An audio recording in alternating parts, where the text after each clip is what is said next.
everybody. Welcome to episode 16 of the Beach Boys podcast. I am Mike, and I am very happy to welcome back Scott and Nate.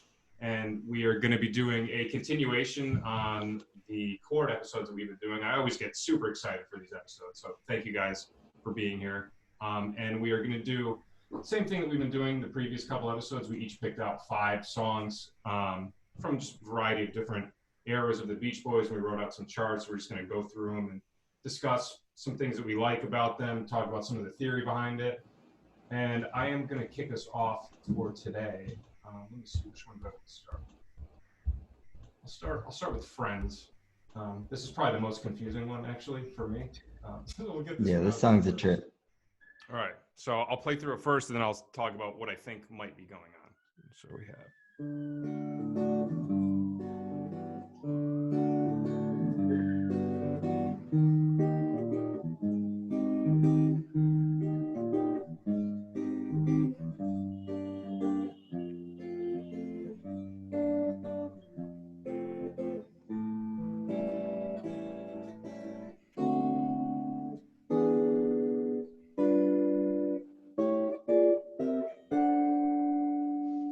Then you would repeat that. So I'll tell you what I think might be going on, and then I'm curious what you guys have to say. But it looks to me like it's in the key of D major. We start out just doing a 1-4 progression.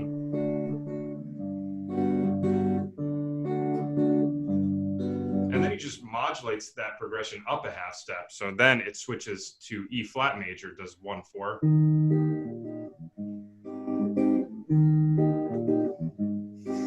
Now, this part right here is what really throws me off. I've thought about this for a while. I really have no idea how these chords are functioning, but somehow they connect back. I mean, I guess maybe you could think of them as the parallel minor.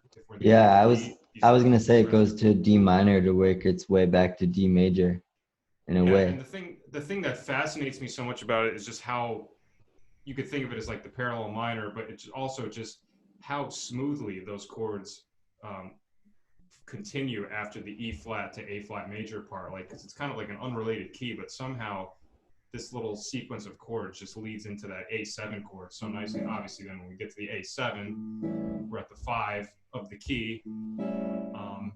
So I guess, yeah, maybe it would just be parallel minor, doing the 4 and the 3 chord if parallel minor is D minor.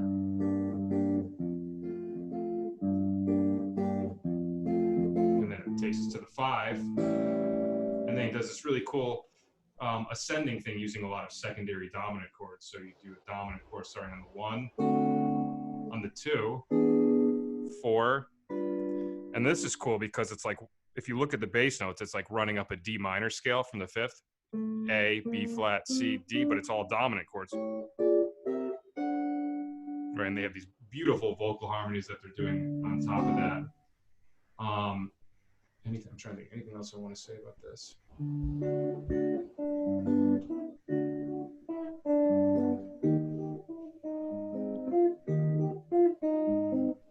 Yeah, and I like the vocal part too over this G minor part because it's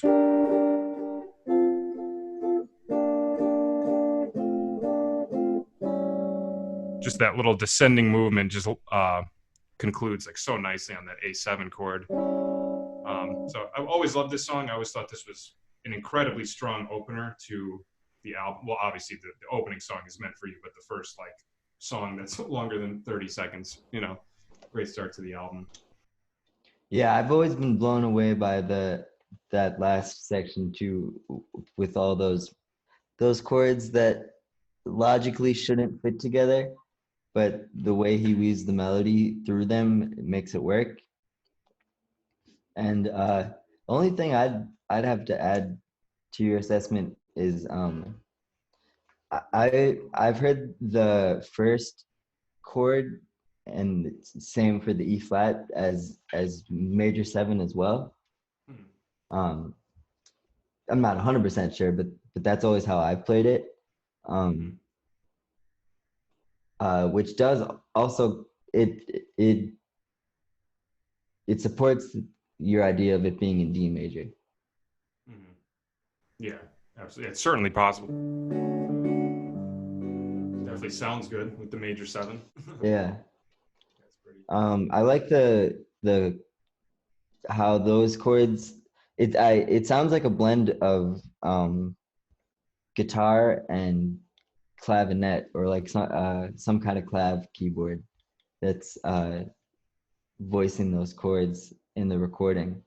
That's a really cool sound.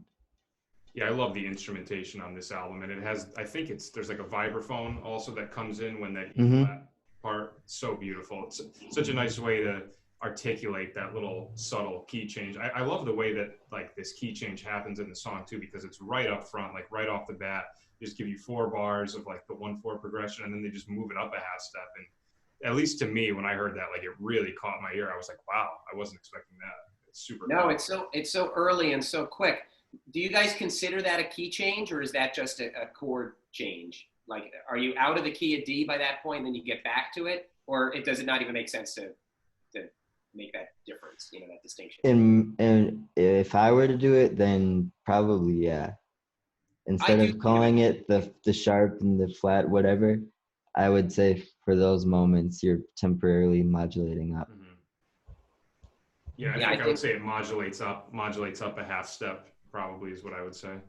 I think so too. Yeah, I look at it as D major, E flat major, D minor with lots of accidentals. Because the A7 and B flat major sort of work in D minor. Mm-hmm. Yeah, yeah.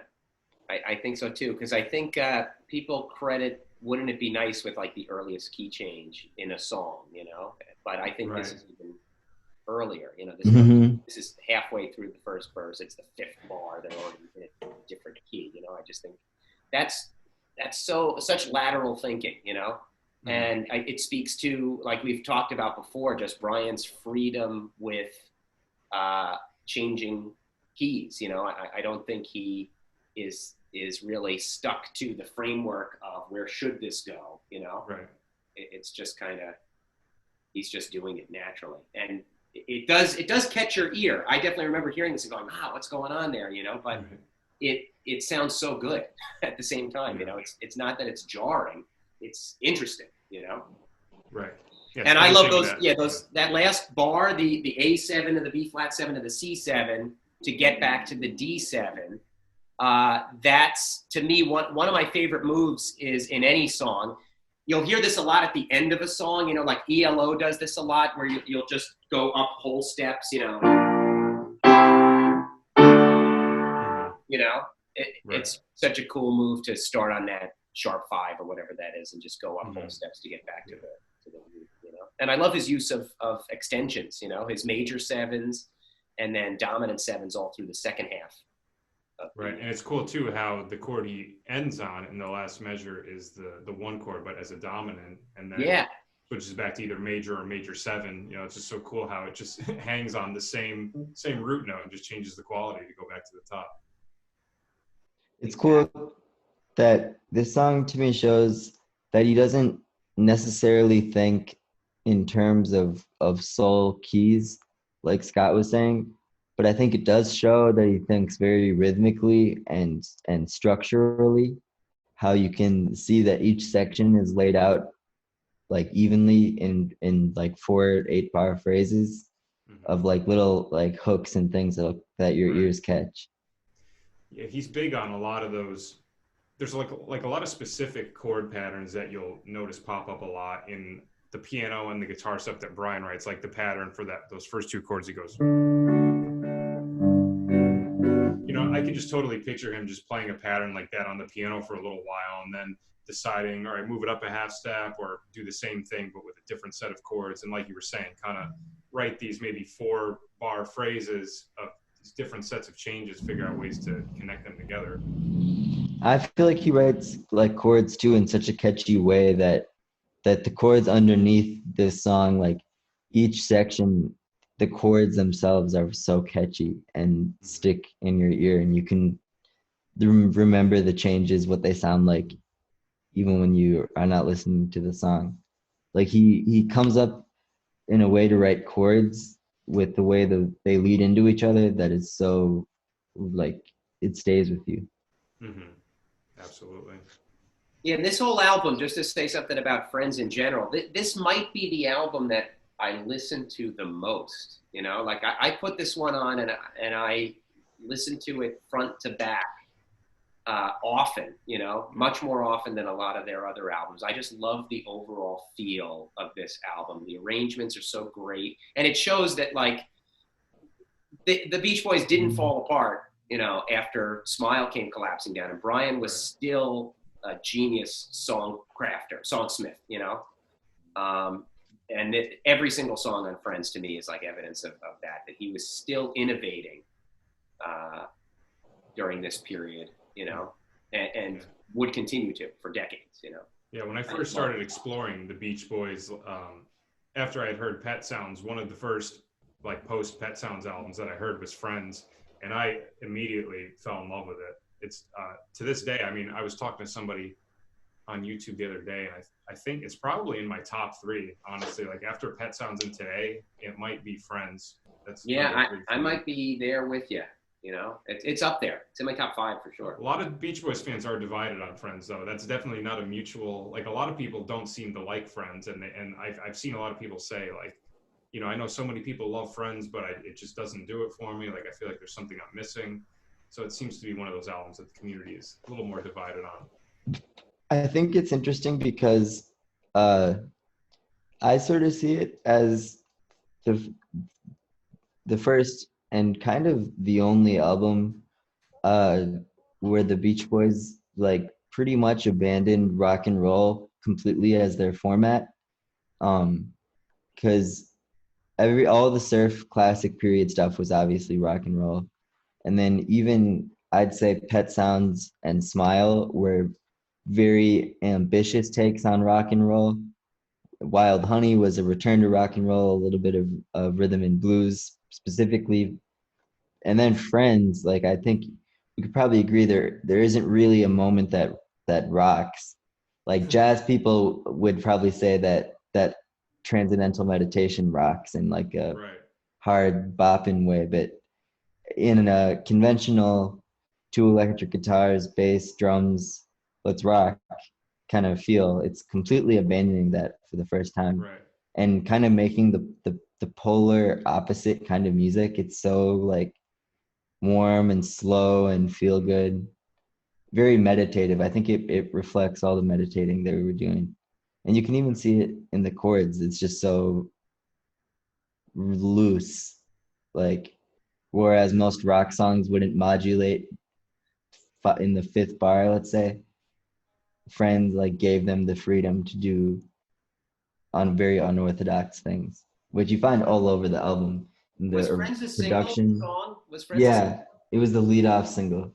All right, yeah, because I was trying to, as you were bringing that up about rock, you know, I was thinking, well, they kept a lot of these songs in their live show. Like I was always impressed at the couple of songs they did from Friends that they would still do those live. But I couldn't remember what the singles were. What was the backside of Friends? I believe it was Friends and Wake the World. God, I love that song. Yeah. Oh, yeah. And then I think, or it could have been, and then there was I think that was it. And then I think there may have been other times where it's back with Little Bert. That's just all going off the top of my head. So I may have, but definitely Friends is as the A side. And I think that was the only single. And the album tanked, and Capitol was really pissed and nervous. Yeah. And one little aside to what you were just saying about the meditative nature of the album and how you think that kind of influenced a lot of these changes and stuff. Like another song that's very meditative that is similar to Friends in the way that it takes a set of 2 chords and modulates is Be Still. It starts out, let me turn off the screen share so you can see it.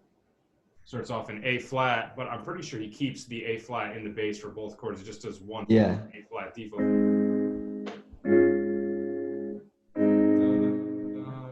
But then instead of modulating a half step, it goes a whole step. Your life is bad for so similar but slightly different at the same time. You know? Yeah, that's an interesting song because that's Dennis and Steve Kalinich. But it is on the favorite songs on the second side. That's one of my favorites. On the recording, it is Brian playing the organ. I always assumed it was Dennis since he wrote it, but it's actually Brian. Oh wow.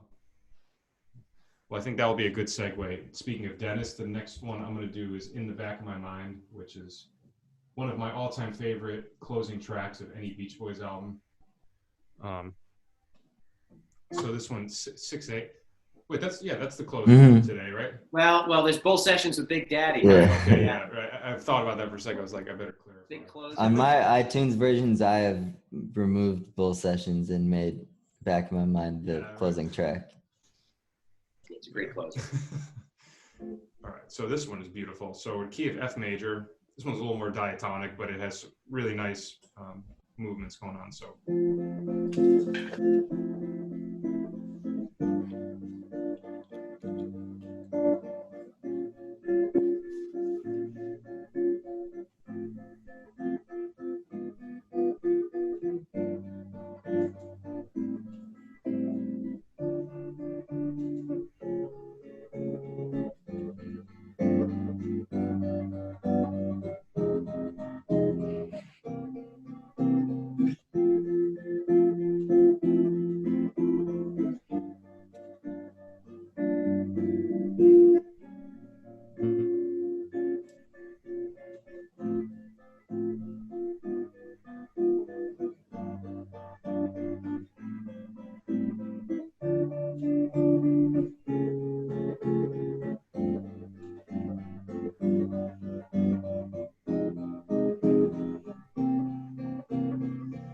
So just such beautiful movements. And the melody that he does on top of this too, it just weaves in and out of these changes perfectly.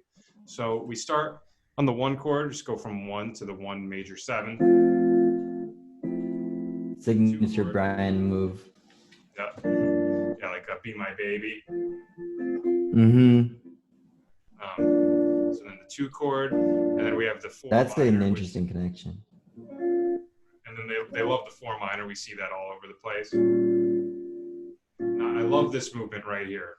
So after the 4 minor, we go down a half step. We do the 1 chord, but with the 3rd in the bass, so we get that half step. And then the flat 3 diminished. And I really love this part because his vocal melody, he does something actually out of the whole half diminished scale. He goes, I'm sorry,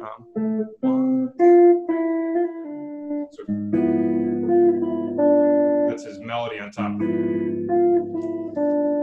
Fascinating. So,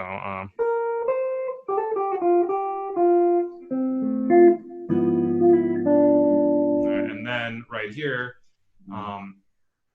do the 2 chord to the 3 chord. Now the 6, we've talked about how Bruce Johnston loves these minor major 7s, but they pop up right here. So we have the 6 chord. I love this movement. So D minor major 7. I love the way that movement connects into this chord right here. So this is, I call it F over G. You could call it G sus4 if you want, but it's basically like the 2 dominant chords, so a secondary dominant, but he starts on the sus, then makes it dominant. Now this chord right here is a little confusing to me because he goes to the 1 chord, but he makes it minor, and then he goes to the 5. So that's the part where it's like, yeah. And then that's the vocal melody.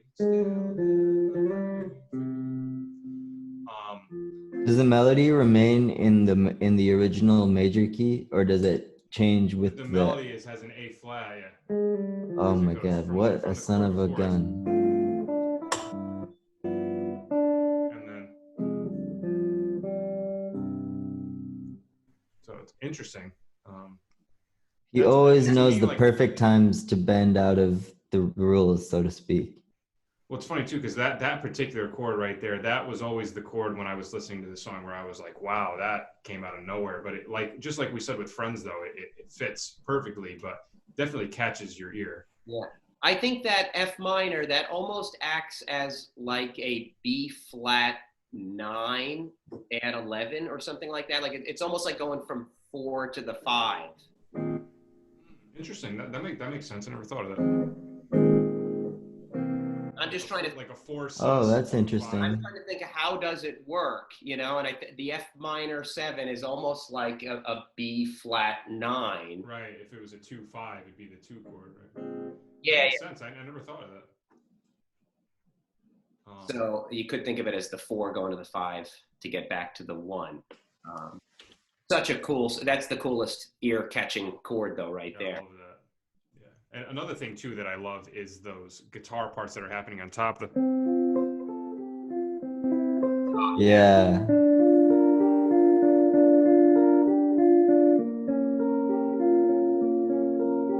This is my favorite. Listen to these two. It goes. I love that from the F major to the A flat diminished. So that's definitely clearly that whole A flat thing. He's thinking A flat whole half diminished because that has A flat, B, G, and F. So that has the 6, the major 7, the flatted 3rd, and then his vocal melody's going. That's doing E and F. So he's thinking of the whole half diminished starting on the flatted 3rd. I don't know if he was actually thinking about that, but that's what's going on there, which is really cool. That's definitely much more kind of harmonic movement that you encounter in a lot of jazz tunes and stuff like that. So really cool to be seeing something like that in a song like this. And then also like this D minor to D minor major 7, it's cool because if you look at the chord movement, you do that D minor major 7, you have these 3 notes on top. And then all you have to do is drop the top note, and that's the upper part of that F over G chord. So like they're so closely related. It's such a perfect movement. Those chords remind me of the end of in Deirdre when the it's something with Deirdre, but it's in Bruce's is in E minor. Yeah, you're right. Yeah, that part. Yeah, that's great. Yeah, well, I think this has 2 really distinct Brian isms. One like that you see over and over again. Like the 1 to 1 major 7, particularly in F. That's also the beginning of California Feeling. I was walking down the beach. So that's one that he does over and over. And then I love. Say it again. Please Let Me Wonder also, I think. Yeah, on the same album. Key too. And then the 2 or 9 in the bass is really cool and really signature to a lot of I'm not sure if Brian got it from Phil Spector or from like the Freshman and from like a more jazz field, but a lot of like the West Coast guys during this time were using that probably with all those bass players, but it's just a really powerful way to lead into the next chord having that note in the bass. Absolutely. Definitely. Yeah. I think Brian's education of the 4 freshmen and that jazz harmony thing, he's just such a master at voice leading and like transitioning from one chord to another. That D minor major 7 there is probably just a vocal move that he had heard and thought of. And it transitions perfectly into that F, as you said, because it's really just 1 note away. So it's kind of voice leading. Right. Yeah, that little section does, like, under the microscope, definitely seem for freshmen, like that style, modern harmony. You can picture like 4 guys doing that chromatic descent type of barbershop thing. So you can see it coming from the field. Also, I remember the arrangement of this song to me stands out. It sticks out a little bit on Today. Just the strings and everything. Like the orchestration just sounds like it's of a different album. The other songs that kind of used to do that to me were like Summer Means New Love always came out of nowhere and just had a completely different orchestration. And like The Surfer Moon, which I love that song, but it didn't sound like the orchestration fit the album. It almost sounds like a more advanced, song from the future or something like that, because it's so fleshed out and so intricate. Right. Yeah, Surfer Moon, you actually were hearing correctly. That was something that he was writing and producing for an outside group. Oh, With that was Bob Norberg and his girlfriend Bob and Sherry. Bob and Sherry, right? Yeah, and I don't know if it was Murray or Capital or Mike, but someone convinced Brian to cut the album or cut the song for the Surfer Girl album, but the track was already recorded with a combination of the Beach Boys playing the track, and then the Dick Reynolds, who did the Christmas album, Ah, doing the string arrangement. oh, so that makes sense.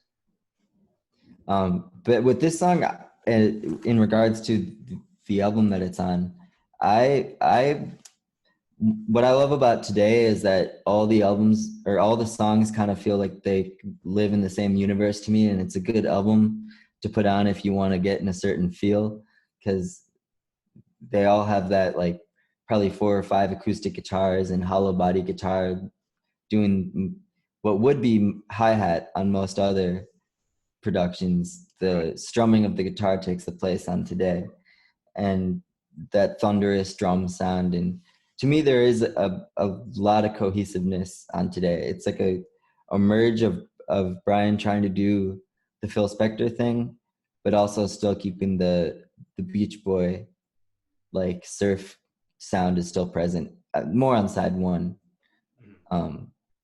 Yeah, side two, it's in, I know we're doing chord analysis, but how much percussion is handled not by drums, either by hand percussion or by, like, the strumming of guitars, and that sound of the pick against the string, I feel like is Brian's hi-hat in his mind is the strum of the guitar.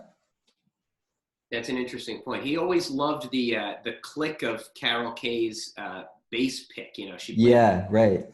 Thinking about Friends, one of my favorite tracks is Annalie the Healer, because I love the sound of the bass on that track. It's so percussive, and I think he does kind of use other instruments for percussion purposes. You know. Yeah, totally. If I'm not mistaken, Annalie's one of the guys playing bass. Either Carl or Bruce. It almost sounds like an exaggerated Carol Kay sound, you know, because it's so clicky and trebly and drenched in reverb, and just it's the coolest bass sound I think on the album. Amen. I'm always trying to replicate that sound. That bass line against that piano part, I just feel like they complement each other so nicely. Something about that song, to me, that song has such a vibe to it. Like, I don't even really know if I could put my finger on what it And is. the bongos, it almost sounds like they're in the room with you, you know, like it's such a close sound, like intimate sound. I love it. And that bass sound always reminds me of, I don't know how much contemporary music you guys are listening to, but Adele's most recent album has a song called When We Were Young. Oh, I know that song. I just didn't arrangement of it. Listen to the bass on When We Were Young. Every time I hear it, I go, that's Pet Sounds, you know, or that's Annalie. It's that Pet Sounds bass sound. It's so cool. I always picture, just with how mystical Annalie the Healer sounds, and given that it's one of the only Mike Love composition on Friends, I just picture him coming back from India, all enlightened and meditative, and he has this song Annalie the Healer, and it just probably reflected that chill state of mind. Awesome. There you go. Love it. All right, I'm gonna go back a few years now. I'm gonna do, actually not that many years, but Girls on the Beach, classic. Some really interesting stuff going on in this one. All right, let me play. For most of the songs I picked today are either in 3/4 or 6/8. Just a weird coincidence. Cool. So yeah.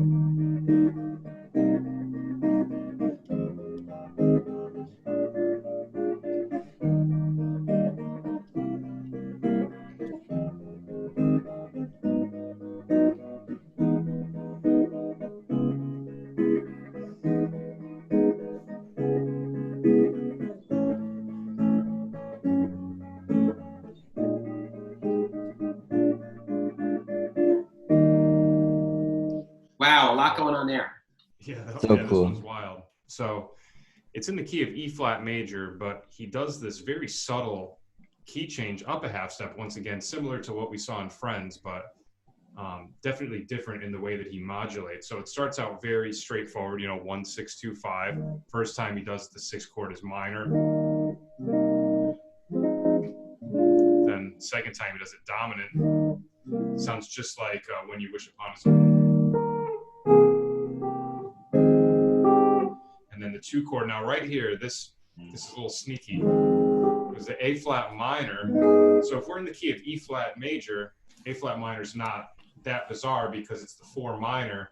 But then instead of going back to the 1 chord, now he goes to E major. So we modulate up a half step. Now the reason why, Like a pivoting chord. Or you just change the bass, really. Yeah, exactly. That's what's so interesting about it, because A flat major is technically the 3 chord of E major. So it's functioning as the 4 minor of the key we started in, but then it also is functioning as the 3 chord, which is why it just happens to resolve so nicely to E major. So from measure 5, we'd have.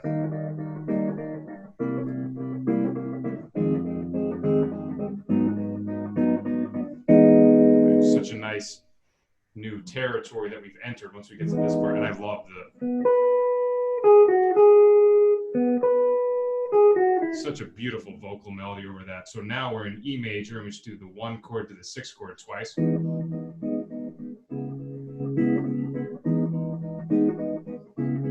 right, now we do the 4 and 2 in E major. 4.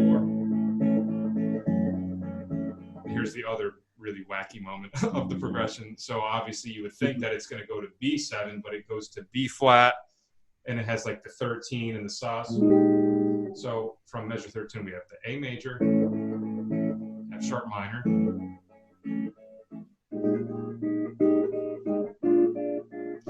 so somehow, I mean, it doesn't seem like that movement would work, F sharp minor to B flat 13 sus and then B flat 7, but somehow it works. All he does is he just switches, instead of going to B7, he goes down a half step, and now it's the 5 of the original key we were in, E flat, and it sets us up for the top again. So that 1 chord right there, that second to last chord, when it goes from F sharp minor to B flat 7, I was like completely perplexed when I realized that that was the chord that was going on there. I was like, I couldn't even believe how smoothly they were able to make that work, because just on paper, it just looks like that would not work at all.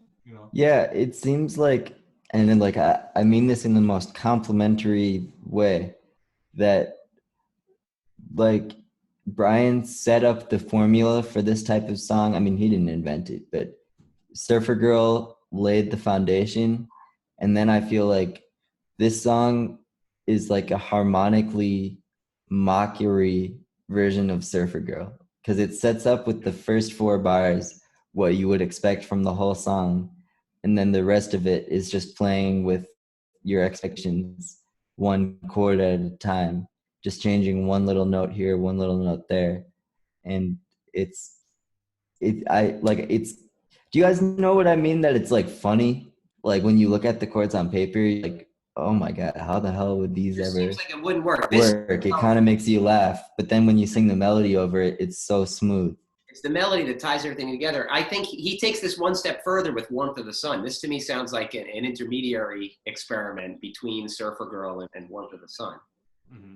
Which yeah, I there's think like a lot of songs from that earlier Beach Boys period with more exotic changes over kind of the surf rock vibe that I kind of lumped together. I would think of, I would consider this, Warmth of the Sun, Keep an Eye on Summer. Yeah. Summer Means New Love. Summer Means New Love. Your Summer Dream. Your Summer Dream, yeah. Graduation Day. I've always associated this with Surfer Girl. It's very similar, for sure. Mm-hmm. Yeah, that B flat mystery chord to me sounds like what I would call a false key change, like which I see all over Brian's stuff, where it's going back to the original key, but from the A, it sounds like it's just up a half step from A. So it sounds like, oh, they're changing keys, but they're really going back to the original key. Right, and also what he does over that part with the vocal melody too has that half step movement, because the vocals, if we start from the A chord, it goes. Yeah. Because normally you'd go, but it just moves. So I think I'm sure the vocal melody too helps with that half step movement, kind of just articulating that sound more. So it's like, it seems like there's just so many different things at play here that are making that movement work. It totally sounds like laying down on the beach on like a beach towel in the sand with the sun shining down on you like that. It's so relaxed. Oh yeah. As soon as that E major chord comes in on the chorus, that completely brings me to the beach. Right? That I love the connection of this song to Friends. As soon as he started playing it, I'm like, oh, look at that E flat, and then it's up to E major 7. It goes up a half step halfway through that verse. And to connect this song to in the back of my mind, the bridge, "The Sun in Her Hair," is one of my favorite Dennis. Oh yeah, so vocal, good. hands down. So yeah. Just like that's peak Dennis, whining, hoarse voice. Yeah. Like I love how cool he sounds on that. You know. We'll have to do, like, once we've done more and more of these episodes, we'll have to go through all of them one time and compile like a list of, because I feel like we'll see some of these chord movements and we'll be like, oh, it's that song, it's that song, it's that song. It's hard to keep track of all of them. We should like try to keep a log of all these different little movements, because there will be so many times we're doing this and somebody will say something and I'm just like, oh wow, I never noticed that, but that's like exactly like this other song. And then, you know, so much stuff to learn from this. You could go crazy with a spreadsheet with this stuff. Yes. Yeah. All right, let me get my next one. Unless anybody have any last thoughts on this one, or? Nope. All right, cool. I got 2 more. All right, I'll go forward maybe a couple of years, or actually not that many years once again, but "Let 'Em Run Wild," which I always thought was one of the strongest songs off of that album. Probably my favorite, actually, on summer days and summer nights. So this one, I'll play it first, and then I'll talk about the theory. So.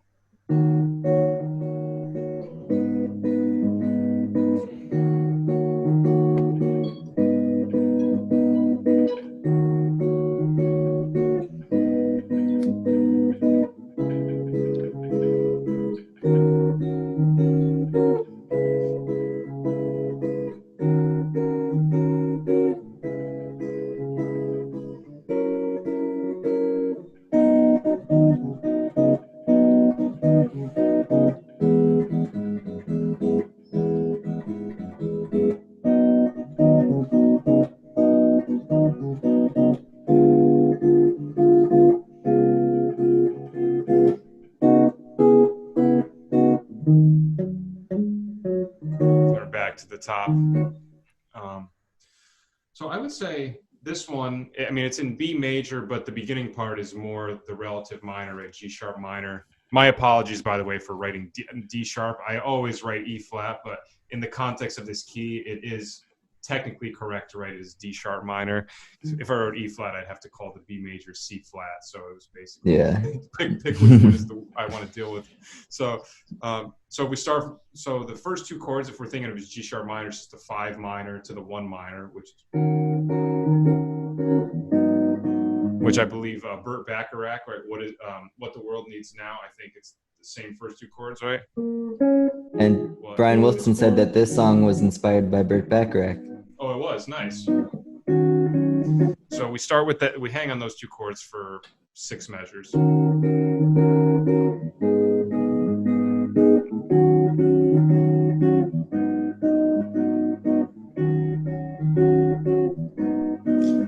Now this part right here, it seems like it's changing where it wants to go. To me, it sounds like it's all eventually leading up to the resolution to B major, which happens on the chorus. So if you're thinking of this now in terms of B major, it goes from the 2 chord to the 3 chord.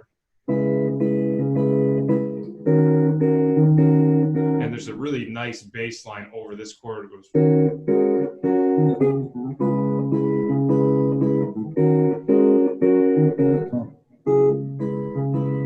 We just go between those 2 chords twice, and then the third time he finally goes from the C sharp minor to the F sharp 7. It turns into a 2/5, and it's nice too. It's another little subtle change in the harmony, because when you're going from C sharp minor to D sharp minor, D sharp minor has a lot of the same notes as F sharp 7. They're very closely related, so all he has to do is make that subtle change, and instead of getting this, you get this. Right, and then it sets up the chorus. So the chorus is just 1/4 in B major for the first two, and the bass line is nice. It goes, just does the 1 1 3 2 1 2 off of both chords, and then same thing on E.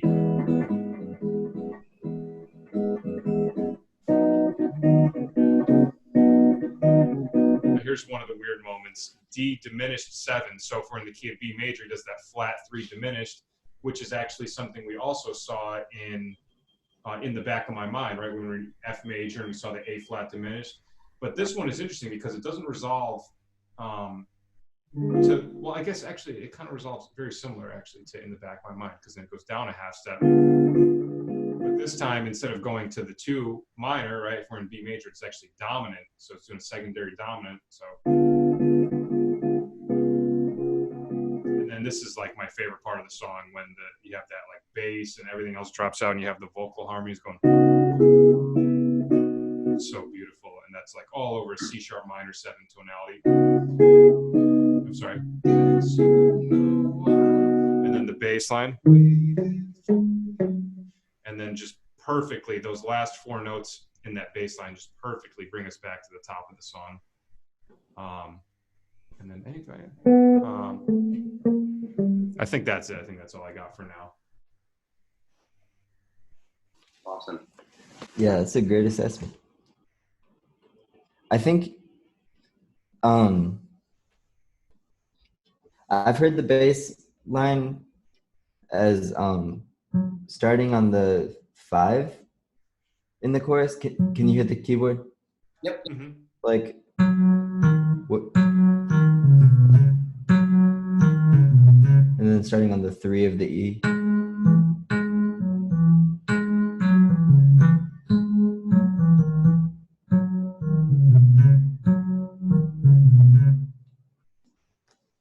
So I think we might be playing the same intervals, but at different regions of the I think chord. it's just the starting note. You're starting on F sharp, right, for the first one? Yeah. Yeah, I'll go back. I'll give that another listen. But I also love the bass walk up at the end too. What the last? Yeah, those last 4 Oh notes. yeah, it's so good.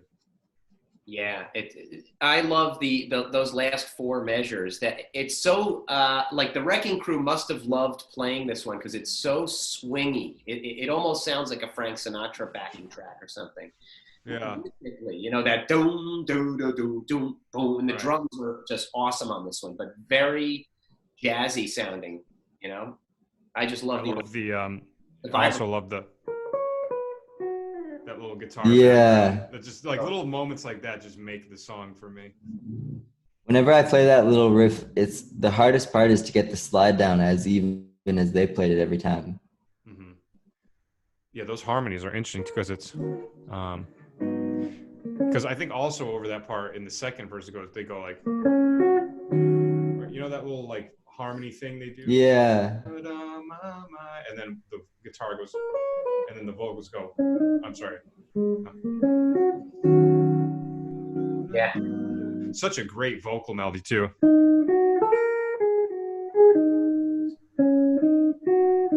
Just so beautiful. It's so good. This is one of my favorite songs. Yeah, absolutely. What's that first chord, the D sharp minor 7? Is there not another note in there? Play that D sharp minor 7. No, that's right. It always sounded suspended to me, but yeah, I know on the top of the chords it's like going between the first 2.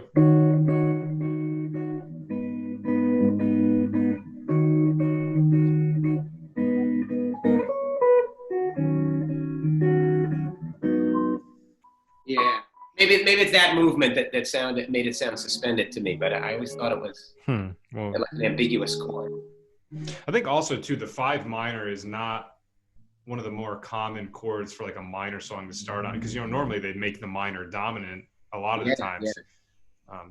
Which is another thing that's so cool about the song. I love songs that have a nice 5 minor chord in them. It sounds so powerful. Yeah, super interesting. Awesome. Sweet. All right, got one more, and then we will kick it over to Nate. Last but not least, Your Summer Dream. Another one in 6/8. This one's a little more straightforward, but it's got a couple of nice movements, particularly in the bridge.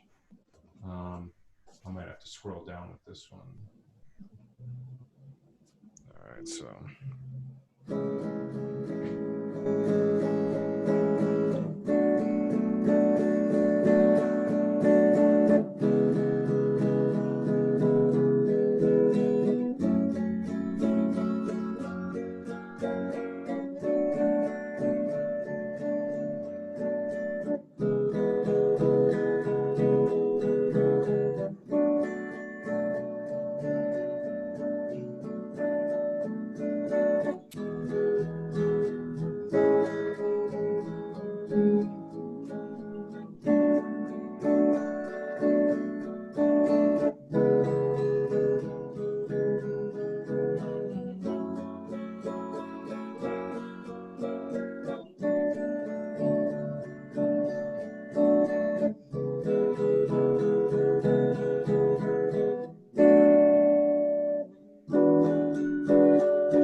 Right there, you would go back to the A, do it one more time. So, like I said, it's fairly straight ahead, but it does have a couple of movements, particularly in the bridge, that are really interesting. But one of the things that's always made this song for me is just the vocal melody is just so beautiful. Every single note is just perfect. So we're in A major. We start on the 1 major 7 chord twice. We go to the 2 chord, 2 minor, and the 3 minor, which I particularly love. I love when it goes to that 3 minor chord. It's just so colorful. And this is nice. We go to the 6 chord, just regular minor the first time. And the second time makes it dominant. So it's now the 5 of the 2 chord, the B minor. So then we go back to B minor. Then we go to the 3 chord again. Right there particularly is like one of my all-time favorite vocal moments of this song, where it goes, I'm sorry, just like those notes over that C sharp minor. So beautiful. The flatted 7th and the 3rd, and then first ending, back to the 5, repeat the whole thing, and then the second ending we just have a regular 2/5. Now the bridge, start with a 2/5-1.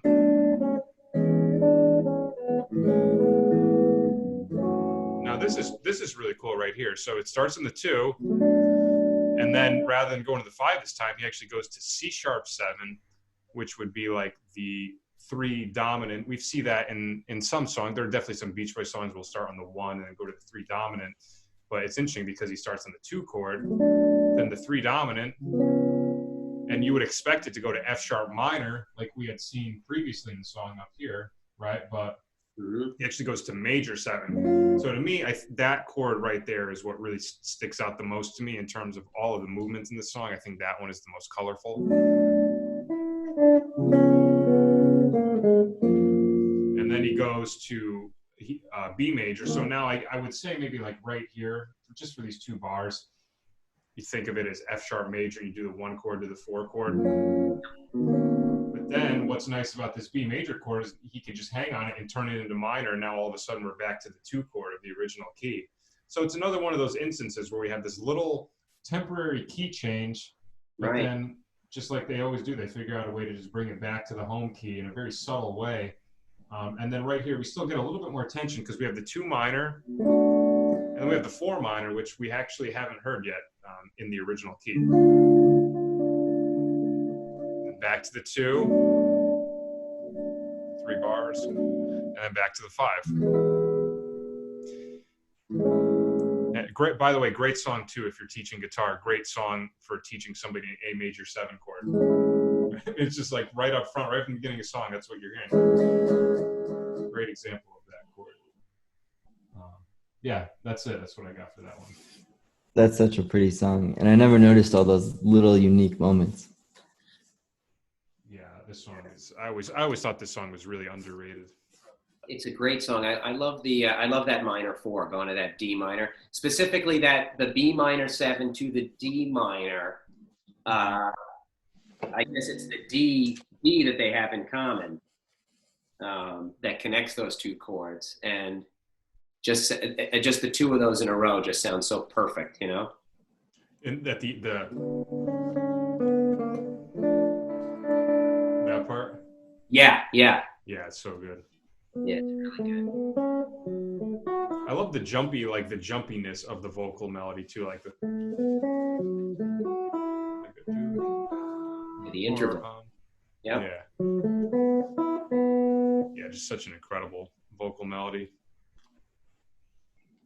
And again, I love his use of the extensions. You know, he was very early in rock to do a minor, to do a 9 chord, or even to put the 7s on everything. You know. Yeah, that's for sure. Sweet. All right. Well, if that's it, then that covers my 5 songs. Now we will switch it over to Nate. Did you have a preference for which one you wanted to start with? Yeah, I'll start with Drag City. Nice. So this one isn't even a Beach Boys song, but it was still co-written by Brian. And Scott has the album right there. Here it is.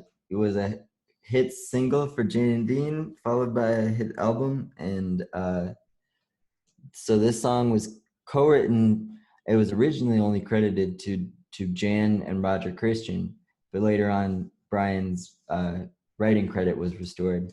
And Brian also sings on the song as well.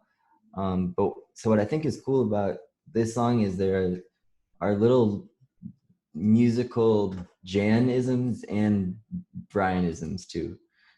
How is the size? Can you see that, or is it small? I kind of know the chords, but if there's a way to zoom in, oh yeah, see yeah. This one. Oh, hang on. Sorry, my computer's froze. There we go. All right, is that bigger? That looks good. Yeah, that's perfect. Okay. Yeah, this one's like a file type than the other 4. So it starts on these big chords and thick harmonies that play this little sequence. Turn off that quarter mile. Let me take my headphones out for now. Just to my car now, she really peels. Whoops. Just to my car now, she really peels. Right there, that is I have a feeling that was a Brian Wilson chord change. Very unorthodox in a rock and roll, let alone like a hot rod song. Because even at the time, you have to remember this is coming off of 409 and Little Deuce Coupe, which didn't stray very far from regular rock and roll blues chords. So this is really going interesting places harmonically. And it's cool because like a lot of the previous songs we're talking about, he's using the bass note to almost clue you into the following chord that's coming, which is the D chord, 5. So it's just took my car now, she really peels, looking real tough with chrome reverse wheels. Blue coral wax job sure looks pretty. Gonna get my chicken, make it out to Drag City. And then it does a little sneaky modulation, a half step up from where the verse is in G, it goes to the A flat, but it doesn't stick on the A flat.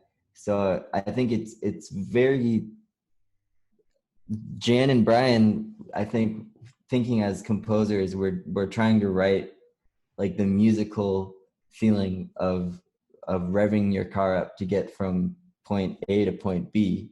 So I think it's cool that they're not going just to A flat for the chorus, but they're using the A flat to get all the way up to B flat, which is a really bizarre jump.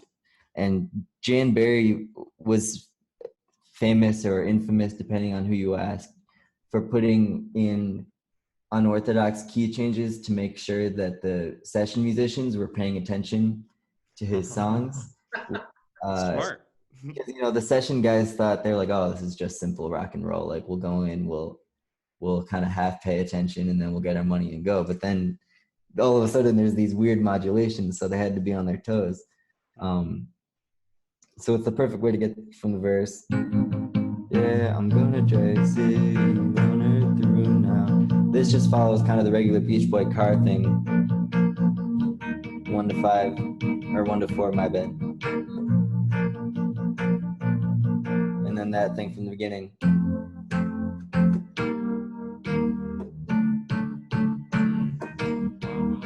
And so he uses that to get into a whole nother key now.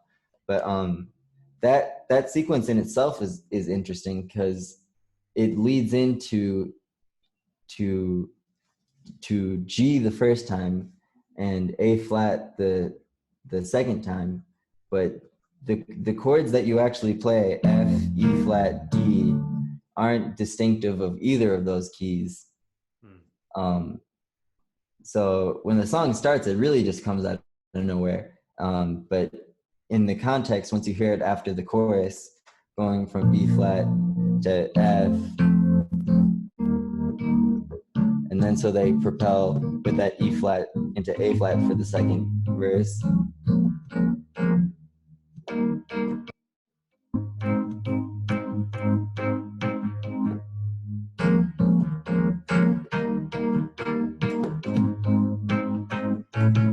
Same thing, except for now, instead of going from G to A flat, you're going from A flat to A to B for the second chorus.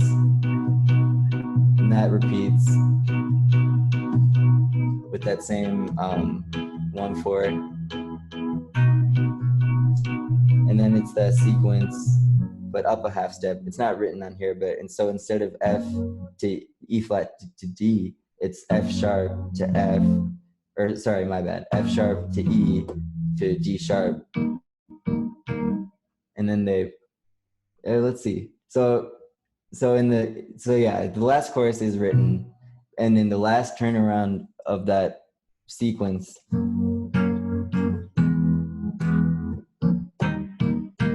they use a B major as the turnaround chord. So it's kind of disorienting as a listener to try to grasp on to like a tonal center at that point.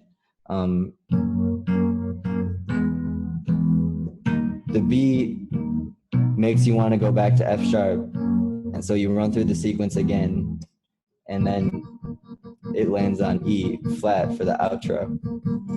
So just really creative writing to simulate the experience of a drag race. I think all of the writing is purposeful in the way that it makes the listener feel. Like when they want you to feel like excited and revved up, they're going to pull out a modulation.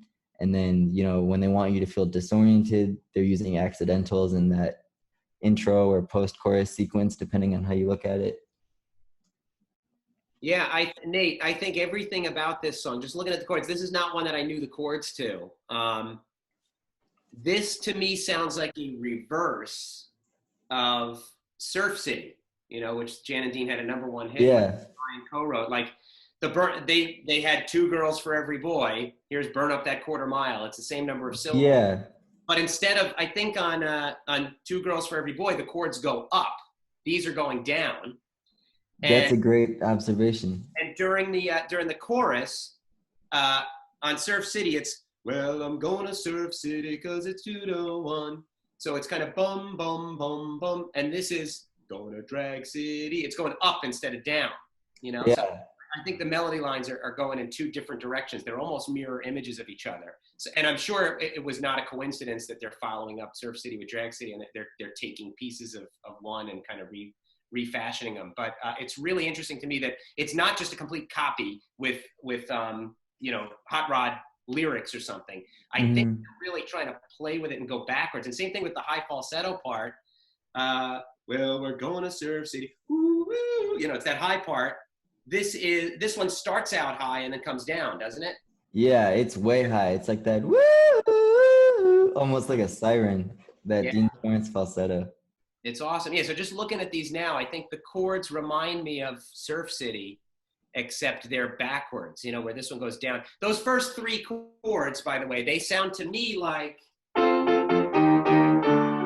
almost like if you're playing in G minor, that would be the next three. Yeah. The road jack kind of. If you leave off the first chord. That's a really interesting observation I never made. The first chord, and now you're in G major, Another thing I was thinking about with those same chords is that movement that you were talking about that you really liked in Friends when it went.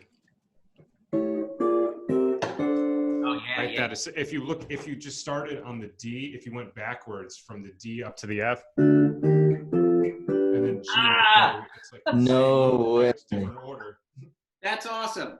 I can't believe we just made a parallel between Friends and Drag City. And I absolutely. I've never heard this song. I'm definitely going to check this out. But my favorite part when I was just hearing you play it, the part that caught my ear the most was the chorus. It's so genius how the chorus is just like a blues in B flat. But then when he does the turnaround from the 5 to the 4, instead of going to the 1 chord, he just goes down that half step and you have the D. That is just such a genius way to set up the key of G major. And I love how it was the intro of the song and then it pops up at the end of the chorus. That's really badass. Right, that kind of confirms what I was saying a second ago. The chorus is in B flat major, which is G minor. Yeah. So it's yeah. So that intro is in B flat, I guess, and then it leads right into the G major. So cool. And I love how the ending of this song, he does the burn up the quarter mile, and then they do it again, but different chords. That reminds me a lot of Little Old Lady from Pasadena. Kind of does a similar thing where they I think. And they end in a different key. You can like Jan Berry's compositional style was like taking like major chord blocks and moving the melody around different places on top of these major chord chunks, which you can see a lot of here.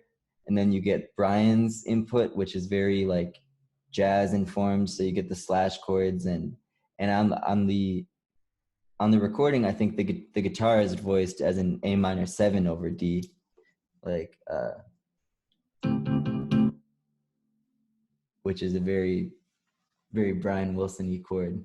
Mike, if you're gonna check out Drag City, I would suggest also looking into Ride the Wild Surf.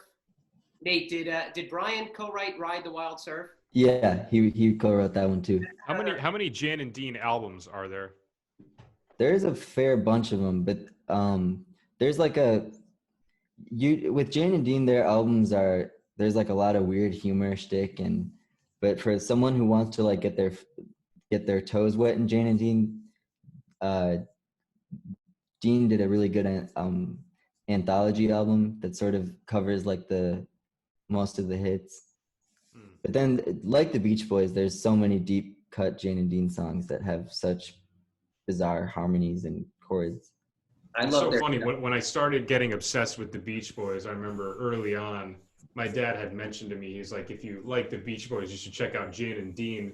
And I just never did. But they pop up so much in these episodes as we talk about them. I got to start exploring their stuff. That was kind of the same thing with me. And there was like a hesitance at first that I felt, because it almost felt like leaving my own camp. Like I almost felt like there were Beach Boys fans and Jan and Dean fans, but then that's not how they would want it, because they were working together and singing and writing on each other's songs the whole time. No, and I think they incorrectly get characterized as a Beach Boys knockoff. group sometimes. Absolutely. When they were with, Really not. yeah, they had their first song out in '58. That's right. And if anything, I always feel like Surfing is a very obvious like nod to Jane and Dean with the bumps and the dips. The bop, bop, dip, dip, dip, dip. That could have been a Jane and Dean song. Well, they, of course, recorded it as their own song. Yeah, that's so true. But yeah, so that's a perfect collaboration. And I wish that Jane and Brian would have done more writing together over the years. But after 1965, I don't think they ever wrote together again. They recorded more together, but never collaborated on writing wise. Yeah, you know that there's got to be something worthwhile if Brian chose to write with them so much, or just hang around them so much. Totally. Awesome. Love that song. Awesome. Yeah, thank you. I got a new song to check out. All right, what do you want to do next? Next I'll do Salt Lake City. So this song, I don't want to say, I kind of ignored it for many years because it kind of felt like, because of just learning the context of Summer Days and Summer Nights, that Capitol demanded more Beach Boys surf music because Today didn't deliver on that. So listening to that, I always felt like this was just an exercise in pleasing the label and writing more Beach Boy type songs. But Brian has kept it, has resurrected it probably maybe a decade ago at this point, and it's been pretty solidly in his set list ever since when he's touring solo. And everyone in his camp says that he likes it so much, and Brian himself has said that it's one of his favorite songs he ever wrote. Really? Yeah, so I do think there is a lot of merit to the song. More arrangement wise, I think Brian was really proud of the groove that the bass and the saxophones and the drums create. But yeah, so it starts in a typical Beach Boy fashion with the 1 and 4. Down in Utah, the guys and I take a city called Salt Lake. It does that again. Grooviest kids, we never get tired of Salt Lake. Oh, so I'm also playing this a half step up, like the thing says. Yeah, so when I refer to chords, I'll refer to them like we're a half step up. So then he goes to the B flat, and what I think is very cool is you would expect him to go B, or let's call it right for this purpose, A sharp, and then G sharp, like a typical blues walk down. But instead, he gets a little bit more sophisticated with it, whereas he would have probably done this and maybe a few years ago in an early Beach Boys song. Now, getting more harmonically advanced, he does, which gives it just a little more flavor. So he uses, whereas also a blues song would just go 1, 2, back to that. Brian also extends it out by one more chord with that A7, or as I'm playing it, a B flat 7. And that's not even the end of the verse. Then he pulls out the A flat again, makes the town really swing. Yeah. Salt Lake. Let's see if I have enough fingers for this. City will become. Oh wait, I started reading it and I played it a half step down. No wonder it sounded so weird. Salt Lake City will be coming soon.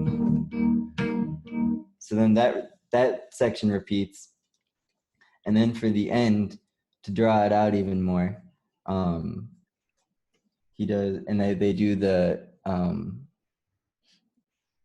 I don't know what you'd call it in music without sounding politically incorrect. I think it's like a retardando or something like that, where it all slows down.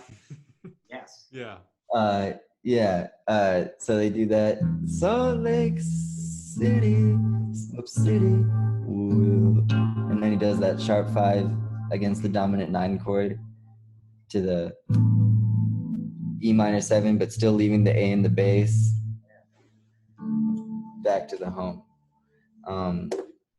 So it's a cool play on the typical Beach Boys surf song setup, but almost in how the lyrics are switching it up about being about Utah instead of SoCal.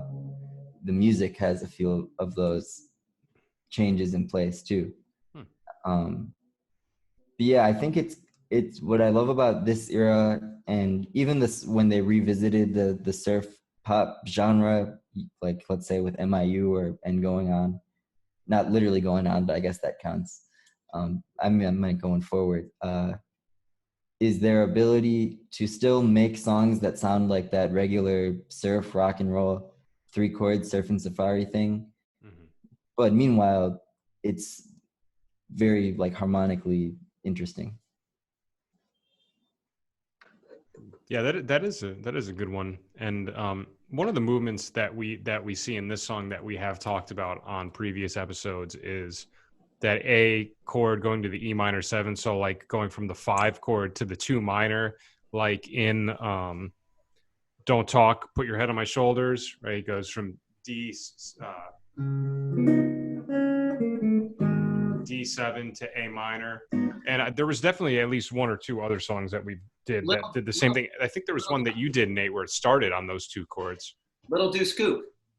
Little Deuce Coupe. Oh yeah. Right. Yeah, exactly. It's 5-2. Right. So that's a very, very cool move. So much more colorful than going to the 4 chord, I think. Yeah, totally. It serves a very similar function, but it gives more space for the instruments and for the harmonies to sing. Yeah. And I just love any song where Mike and Brian trade off the verses in this era, you know. It's like using their timbres to their each man's like perfect strength and range. It sounds so interesting to me to hear the two different ranges, the 2 different registers that they're singing in. It's just so cool. And that, I mean, we're all making connections here, but looking at the Salt Lake City will be coming soon. That reminds me, I can't not think of, guess you know I waited for. Oh yeah. Same album. To have the group singing a harmony and then having that Mike bass vocal melody to go back into the verse. No. In doing this, you can totally see the different like musical ideas that were floating around in Brian's head during each album's respective era. If we run out of ideas, let's just like randomly select 2 songs from their catalog and see if we can make connections between them. Because hey, there you go. Yeah, that would be quite the mental exercise. That'd be awesome. Yeah, that would be cool. And I love that ending where he draws it out and they slow down. He adds in that augmented chord there. It's almost like Brian needed to put a 4 freshman type harmony part at the end, you know. Yeah, to satisfy his creative needs. And he'll do that a lot. He'll take, the 5 chord and he'll do it major or dominant the first time and make it augmented the second time. Like he does that in, what's it called? All Summer Long. Right. And I think We'll Run Away, he does that too. Oh, and Darlin', I think. Darlin' too, yeah. Darlin', yeah. There's actually one song on... what's it called? It's on 2020. It starts with an augmented chord, I think. The one's like da da da da da. Is it Aren't You Glad or no? No, that's Smiley Smile. Or not Aren't You Glad is Wild Honey. That's Wild Honey, yeah. You're saying something on Wild Honey? There's like a song on Wild Honey that I think starts with an augmented chord. It's like I know When I Grow Up starts something like that. When I see my baby. Yeah, a thing or two. Oh, yeah. Yeah, it's a cool song. That's a great song. And When I Grow Up to Be a Man, too. That's what Nate was just saying, starts off. Yeah. Someone's got to do a slow motion replay to see if Scott or I started singing a thing or two first. Yeah, that first Next one chord I'll do. When I Grow Up. Yeah, that first chord on When I Grow Up, that's like an infamous chord. Yeah. Yes. All right, what do you got next? The next one I'll do is Good Timing, which began life in 74 or 5-ish. And then that's when the instrumental track and the lead vocal was recorded under Brian's direction and production. And then 4 or 5 years later, during the Light album sessions, Bruce and Carl pulled it out of the vault and added the triple tracked harmony vocals on top. But this song is super cool. It's a little bit. It kind of reminds me of a. I'm actually glad that I'm doing this one after Mike, because Mike's, you sort of went through like a series of their 3/4/6/8 like ballads, and this song definitely like fits into that camp. So this is one of my when I think of Brian Wilson's writing, those like descending circle progressions he's really good at. So it starts on D and then goes to the minor 3 minor, but in a dissenting way. It has a C sharp in the bass, then B minor 7, and that's a really subtle change, because it's pretty much like the chord is staying the same, but the bass is moving down to go from the B minor 7 to the D over A, Right. Which gets to the G, D over F sharp. So he's using a lot of the same chord shapes, but putting different bass notes beneath them to change the emotion. So after your third time of doing that, he takes the G minor 6, which is a same chord that he pulls out in the key of D, all the way back in the first song he ever wrote, Surfer Girl, when he goes, make my heart come all undone. He does that G minor 6. But in this case, it leads to an E minor 7 over A, which when you play that, the 5th of the E minor chord on the harpsichord does that little riff in the recording. So then in the verse, actually, slightly different. So you think it's going to be the same, but that's D, that's F sharp over C, then it goes to E minor.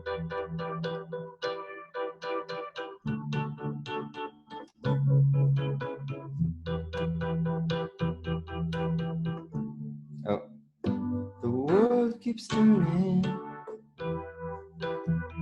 which is going, so like 4, 1, 2, and then what I love about that last chord of the verse is he stays on the E minor 7 chord to let the melody finish, but the bass note changes to E, which makes a really nice resolution back to D.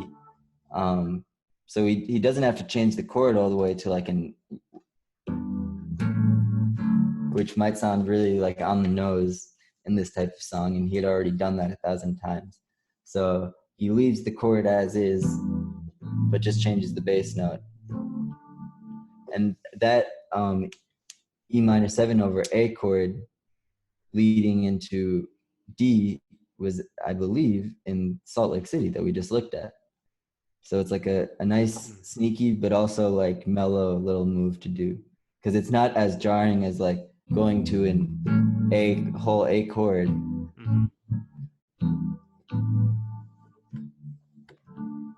It's like a less jarring version of that motion. It's a nice smooth song.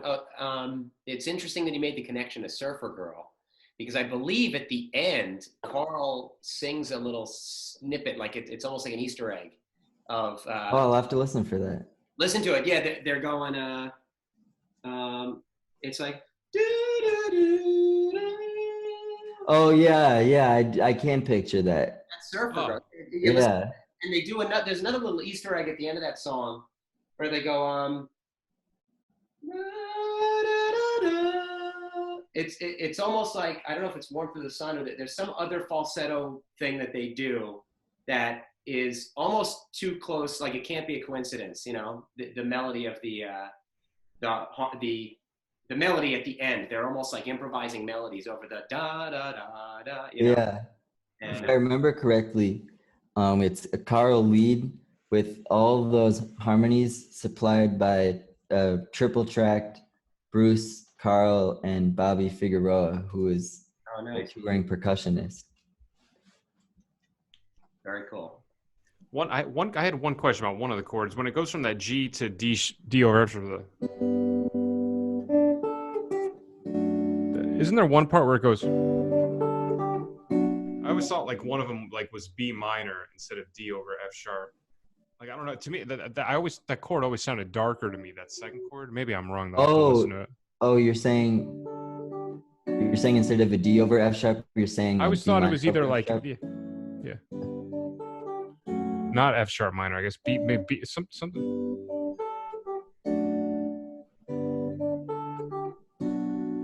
Again, I always thought maybe I just haven't heard it in a while. I'll have to listen to it. For some reason, that second chord, that D over F sharp, always sounded sadder to me when it comes in the song. But maybe it is over. And then the G minor 6 chord too. Something that's interesting about that. I'm pretty sure the melody is actually the flatted 7th too, which would make it interesting. They use a minor 6 chord there because isn't it like?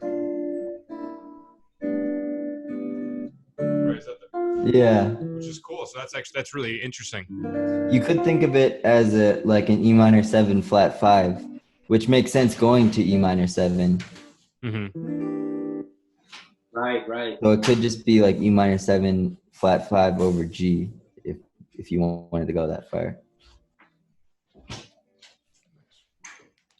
I love this song so much. Definitely my favorite song on Light Album. Well, actually, maybe Here Comes the Night. I don't know. It's hard to pick. So then my last one is I don't really know what caused me to pick this one. I was just going through the songs and I saw this and I was like, oh, this would be a fun one to do. And then I haven't listened to this song in a long time. I haven't looked at the chords in a long time prior to this morning. But then when I did, there were actually totally some things that surprised me. And it's totally obviously them trying to go back and capture that old sound. But nonetheless, they still find a way to do some weird changes. So it's written as to have started with the D7, which is probably the guitar riff might be in D, but really it starts. The band comes in on the G, so it's if everybody in the USA could come with us to California, and that's a dominant 2, or sorry, major 2. One of those 2. I can't remember. You're right. Yeah, it'd be dominant. Yeah. Dominant and major, I guess. So if we're in the key of G, so it gets 1, major 2, and to C.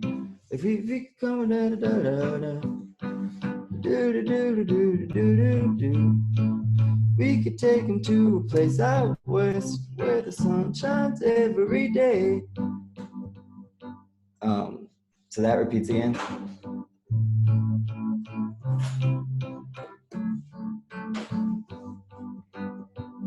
California calling, I'll be there right away.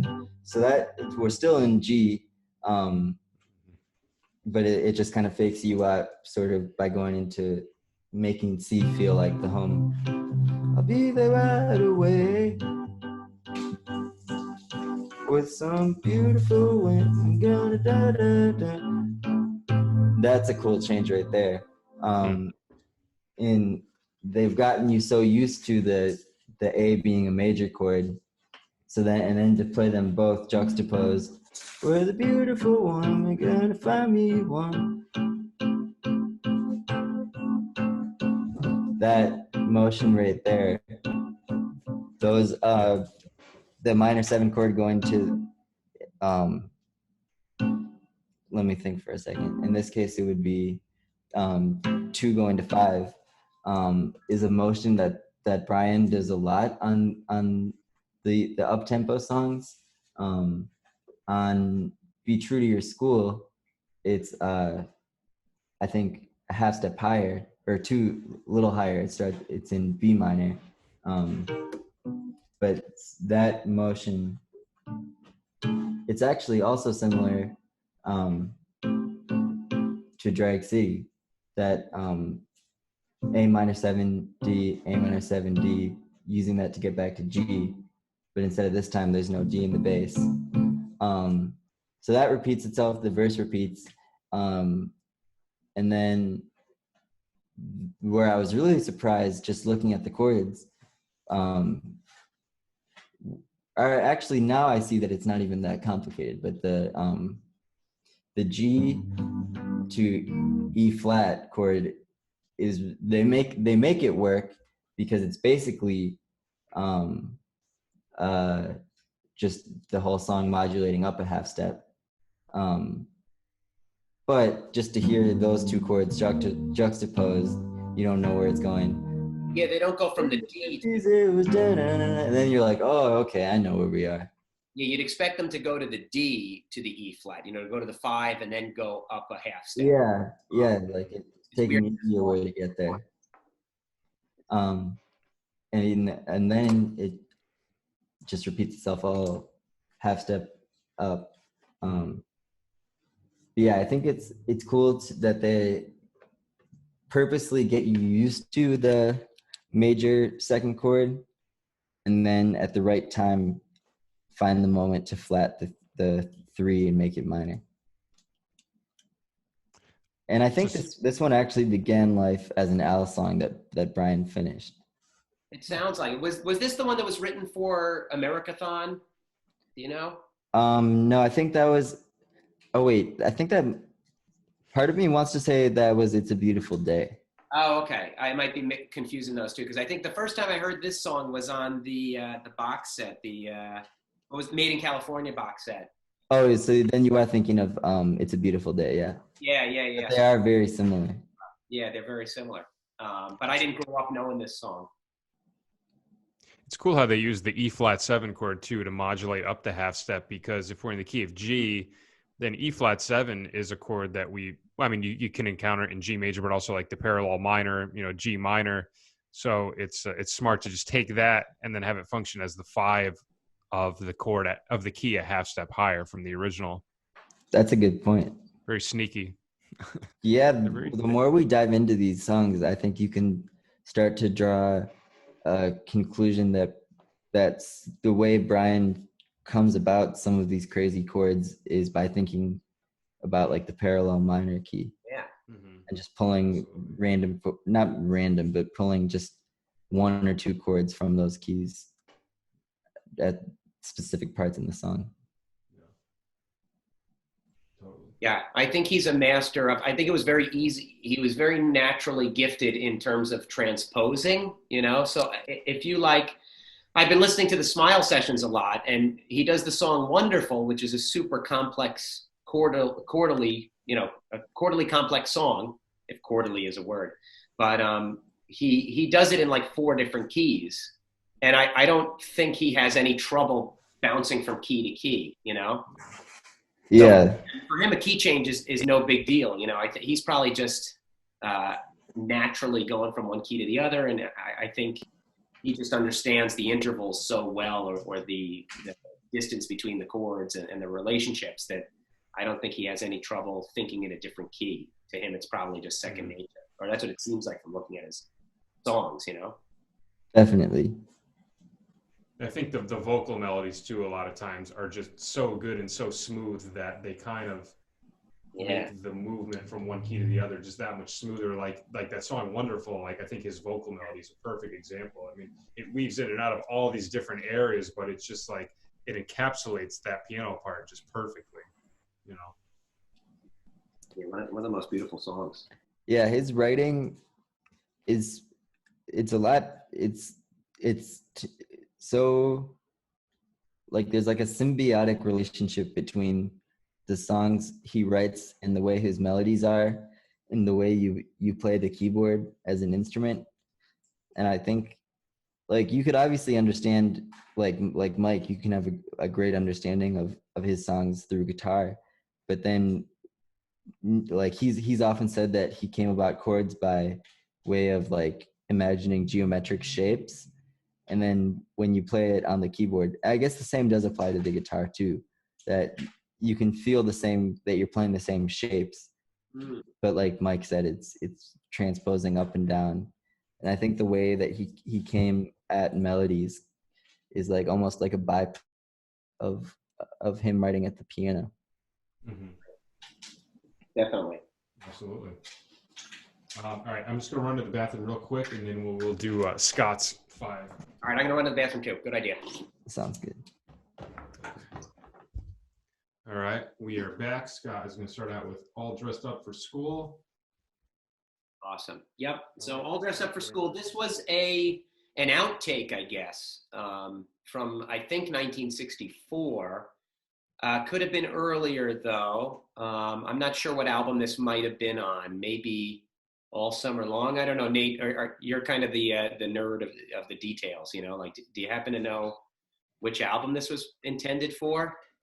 I don't remember. Maybe it could be All Summer Long. But anyway. I'm muted by. Oh yeah, I couldn't hear you. Yeah, I think it was during the Little Deuce Coupe sessions. Oh, Little Deuce Coupe. Wow. So that's pretty darn early. And this is a great song. Like I really think one of the fascinating things about the Beach Boys is if you take their unreleased catalog only, that would be better than 90% of most musicians' published music. Yeah, literally. How much went by the wayside, and there's a lot of. It's just so much fun as a fan to kind of create your own like perfect in quotes album of what you think should go on there based on what they rejected and what they kept and everything like that. I happen to love this song because it combines. It's got that element of rock and roll. It is kind of an early surf song, but like Drag City or like any of those ones that kind of has an extra element, you know, or Salt Lake City. Anything city, it's got an extra like complexity to it. And this intro is just the part that does it for me. So cool. So I'll play it, I guess. So it's. Oh, well, I screwed up. Or let me see. You know what? I'll do it this way. I'll do the counterpoint because I haven't. These chords I'm not familiar with in this key, but you've got the high part. Is going up, right? So it's ascending. It starts on the 1.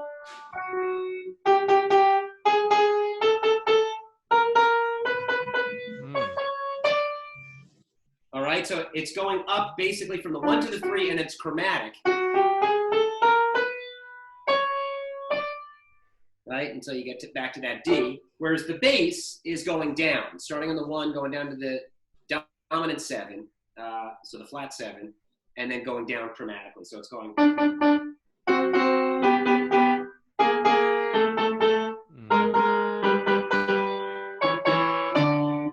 And then they get into the main part of the chorus.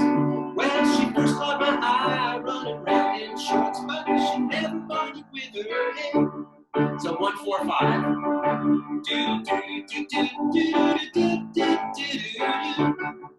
So really simple verse.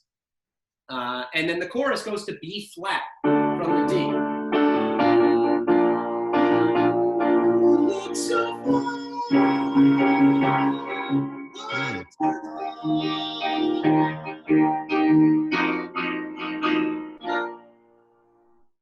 So really interesting chorus. You've got B flat. so far, to the D flat diminished, which I guess you could think of as he's taking the B flat, D flat diminished. If you put a B flat on the bottom, it's like a B flat diminished, you know, they're movable. So it's almost going from the 1 to the diminished version of the 1. Mm-hmm. And then he's going to the 4. And then the 4 minor,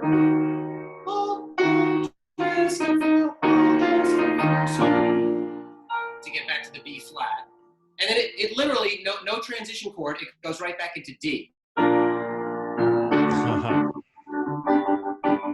Just almost makes no sense. So there are no transition chords in this song. You know, the verse is in D, the chorus is in B flat, and there really are no creative transitions there. It just goes from one to the other. Oh, the other cool thing about that E flat minor there, which I guess is the 4 minor of B flat, Mike is singing an F in the bass, and I don't think there's instruments at that part, or if there are, there's not many of them. It's mainly a vocal harmony line there. The all dressed up for school, and Mike is singing an F. So he goes all dressed up for school, all dressed up for school. So really dark, kind of dissonant sounding way to get back to the B flat, which there's almost no point in going back to B flat because he's going to be in D a measure later anyway. So really just interesting, and maybe that's why they junked it or didn't put it on the album, was maybe they thought it was a little too advanced or too unapproachable or didn't really work because they didn't have those signature Brian sneaky transitions in there, you know. But it's still a song that I love. But really, the reason I included this one is because of that intro. You know, Brian's obviously a master of harmony and leading tones and chords and stuff, but this intro is one that he thematically uses in other songs, and it's an example of counterpoint, where you've got one melody going up and the other melody going down, and the chords are kind of just filling in the notes in between. But I think the main earworm of that movement is the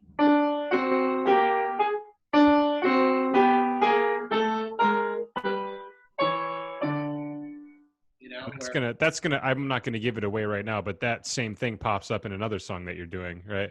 Yeah, I'm doing 3 that pops up in. Oh, okay, yeah, because I was like, wait, I know that from somewhere. I know, yeah, I was like, I know that too. Yeah, so this is the earliest example, I think, of it. You know, this is clearly Brian.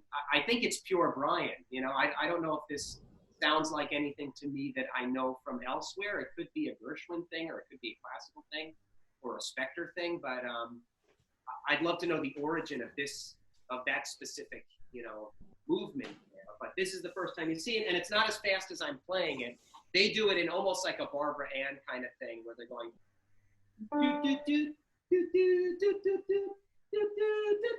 and every time they go up, they're adding in the middle notes, you know. So they all start on unison on just a D, not even a D chord.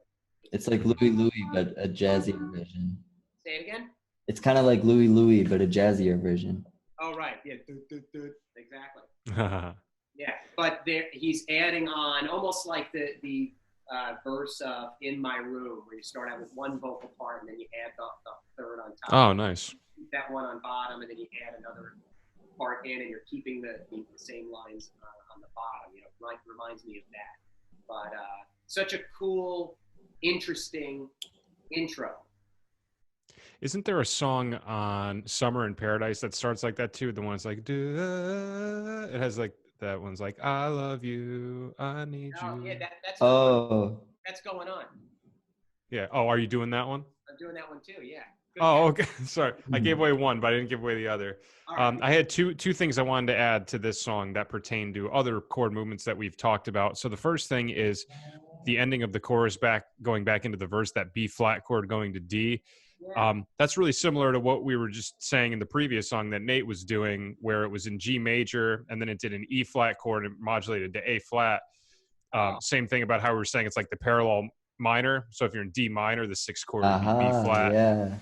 And then also at the start of the chorus, that chord movement, if you're in the key of B flat now, the 1 to the flat 3 diminished, or if you want to think of it as B flat, like Scott was saying, that works too. We also saw that in the back of my mind, and Let 'Em Run Wild, the part in Let 'Em Run Wild, it's like da da da da da da da da da. But in both of those instances, it goes from the flat 3 diminished to the 2 minor chord, or 2 dominant in the case of Let 'Em Run Wild. But the thing that's interesting about this one is it goes actually to the 4.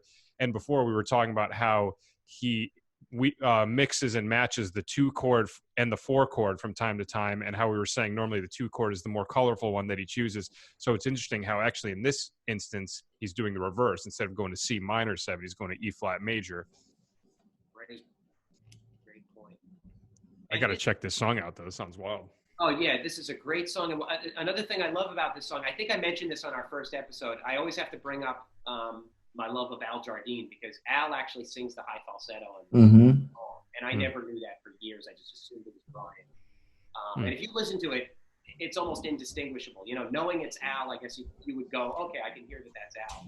But if you just played it to a Beach Boy fan, they would assume it's Brian. And right. It's so Brian-y, and it's so good. You know, it's so well sung by Al that it's like, you know, it's just, where did they find this guy?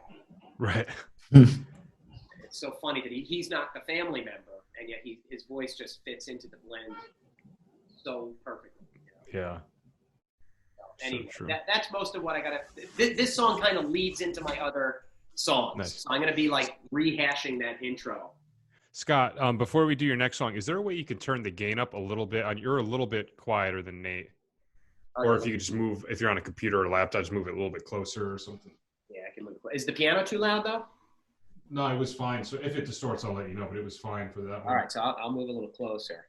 Now you see me a little closer too. There we go. Let me go to audio settings. I can probably just.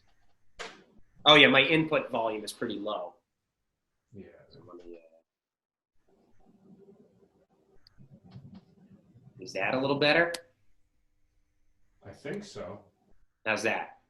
That sounds oh yeah, that's good. All right, yeah, I just raised my input. All right.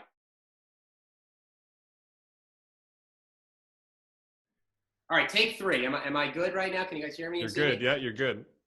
All right, let's try this again. Maybe it's something about this song, like the fire tapes. Maybe yeah. It thinks I'm a villain. All right, here we go.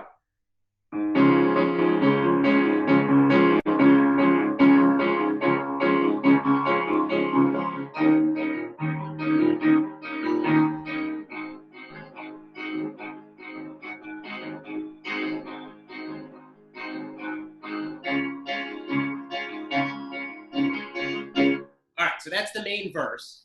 Did it catch all that? Yep. We're good. We're good. Woo! All right, my internet's working. All right. So just those 3 chords, nothing crazy there, but I do love that second chord. I love that he goes to the E flat dominant 7 instead of the E minor 7 that you might expect if it was a Spectre song or something like that. Really cool, uplifting. The melody here is awesome, because, and the lyrics, obviously. But if we're just analyzing the structure here, I believe he starts on the suspended. Yeah, like the sharp of the 3. Starts on the basically the raised 3, right? Right. The 4. Still pronounced over the right, like the F sharp over the F in the chord. It's so bizarre but interesting. Right. Yeah. So it's D flat. First note of the melody is F sharp.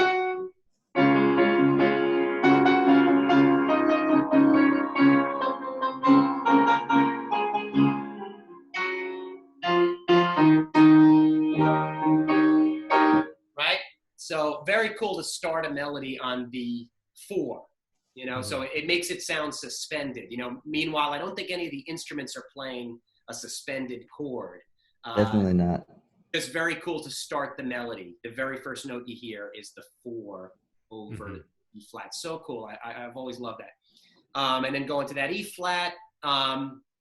And I love his use of 7s here, because even when you go back to the D flat after going to the A flat, so dominant 5, that's no big deal. That's every single song ever. But then you're back to D flat, and the French horn is going.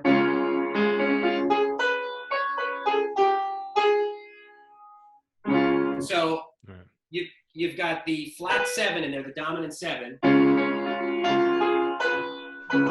right there, and then you even have the flat 5 for a second. Just really great use of melody over pretty typical chords. Nothing super interesting about the chords, but that melody just kicks it up a notch, having the dominant 7 and the flat 5 in the horn there. And then the second time through, when it gets back to that D flat, they also have the vocals going something like this.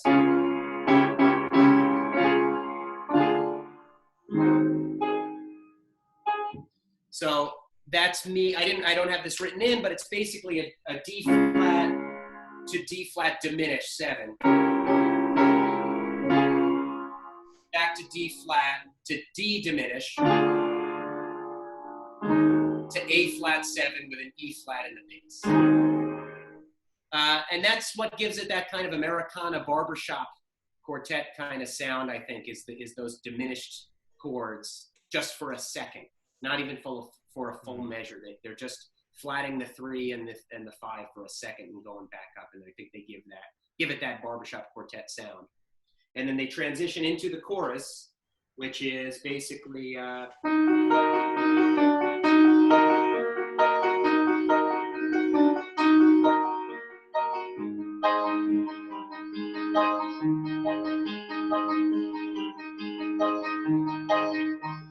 it does that. It's the bicycle rider theme that we've heard. E flat minor to A flat 7. That's basically in the key that we're in. That's a 2-5 repeated. Very haunting, like creepy sound though. And I think, I don't know, I don't want to be too. I love this song with all my heart and soul. I think it's such a great song, but this might be a strike against it in terms of commerciality and it being the lead-off single off of Smile. I think this is kind of a tough one to get a handle on it as Joe Q public, as an average listener. This being the chorus of a single, and it being so creepy and so dark and just having that sound to it, which I love. I just completely love this sound. But I just wonder sometimes, like, was this the original intent of that chorus, or was this the, like, Do You Dig Worms chorus or something like that? And he just quickly, Capitol was breathing down his neck. They needed a single, like, that's one of the great things about Smile is us coming up with our theories and stuff like that. But I just wonder if things could have been different if he had a different chorus in there, And the fact that he cut out the cantina section really always kills me, because I love that section of music. It's so beautiful. Yeah, Mike, weren't you just playing that? Yeah, with the dance margarita. Yeah. Yeah, I love that piano part.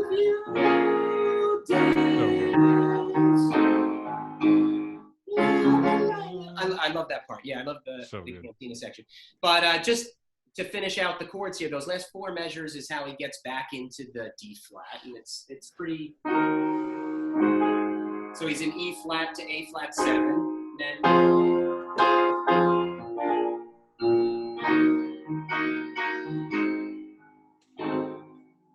I think he puts a flat 9 in there. I always hear it. So nothing too crazy about that chorus, just unique in its sound, I think. Really unique in the sound, and the bass playing the arpeggios for the minor scale.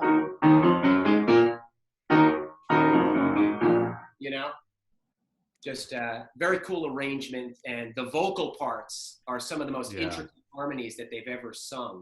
Where it's really cool. It's really fun to kind of figure out who's singing what and what's going on there. And I think Billy Hinchy sings a part on the chorus to Heroes and Villains. Just some of the greatest lyric, melody, chord combos in a song that you can come up with.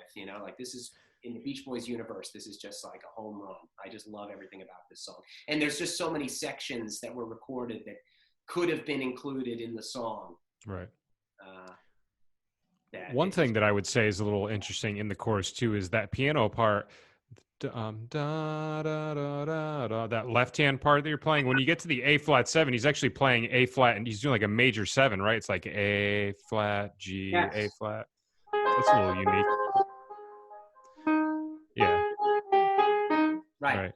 Yeah, interesting how it's like a dominant in the right hand, but then he's actually playing the major 7 in the left hand, but Oh, it doesn't that's clash. true. It doesn't clash. That's right. I never thought about that. Right. He's playing. The melody is major 7, right? But he's playing a dominant 7. Yep. Yeah. Very cool. I think this was at a time where Brian was really like into chromaticism. Yeah. You know, the whole Smiley Smile, Friends. You know, those albums, Wild Honey. Even there's a lot of examples of chromaticism. You know, the beginning of Mrs. O'Leary's Cow, it has those two alternating. One of them goes da da da da da da da da da da da, and then the other one goes the reverse direction. Right. Or I'm sorry, the top one goes da da da da da da da da da da da, but then when you listen to the bottom, it's going upwards. It's wild. I played it with my old band. We actually played that song live, and like I arranged that intro part for like saxophone and trumpet. And we would start our shows like that. Like they would just play that on loop. And then eventually the whole band would come in, and we kind of had like a heavy version of Mrs. O'Leary's Cow that we'd play. That's awesome. Yeah. So, yeah, Heroes and Villains, the ending of the Brian Wilson Presents Smile is the one where it's got the, you know, and that sounds to me like it was taken from All Dressed Up for School and repurposed, but then again, not used, you know. But to me, it's such a cool, it almost sounds like a vocal warm-up you might do with a group, or that's something you can arrange for 2 horns or something like that. All right, let's go to Going On, the third song. And this is the third in my trilogy of songs that have this theme. And so as far as released music goes, I think this is the first time that motif, that vocal motif, has appeared in an official song. What album was this from? Keeping the Summer Alive, maybe? Yep. Yeah, okay. This was on Keeping the Summer Alive, 1980. 80. Right. And this is probably my favorite song from Keeping the Summer Alive. But so it appears twice in the song, that motif. This time we're in B flat. So again, Brian has no problems, you know, putting things in different keys. And at the beginning, they sing this very fast. You know, they do the...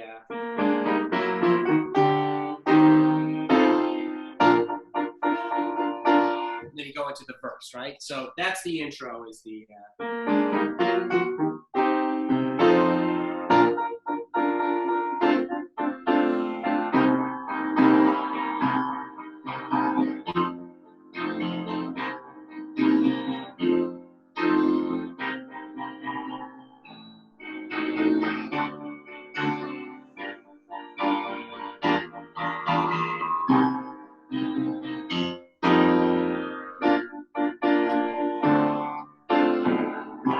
So that's basically the verse. That's me going through the verse, yeah. That's one of my favorite Brian chord progressions. I love this chord progression. I'm not going to go through the sax solo. The sax solo is the same thing, just up a step. But let me do this. Go back up to the top, Mike, if you would, please. Yeah, the very top there. Stick to this page, because everything else is the same thing, just up a half step. So I could kind of analyze the structure just on this. But that intro, right? Just tricky to play. I'm not a piano player, but it's confusing because it's chromatic most of the time, and then the last 2 notes and the first 2 notes are not chromatic. But anyway, the chorus is almost like halftime or quarter time version of that, where he's going, I love you, I miss you, do-do-do, do-do-do, do-do-do, I love you, there never could be any other.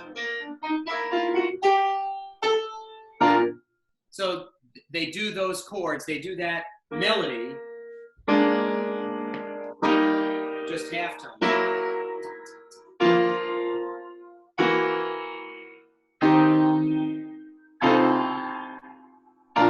They were sitting on it for 20 years and then put it to good use. Finally.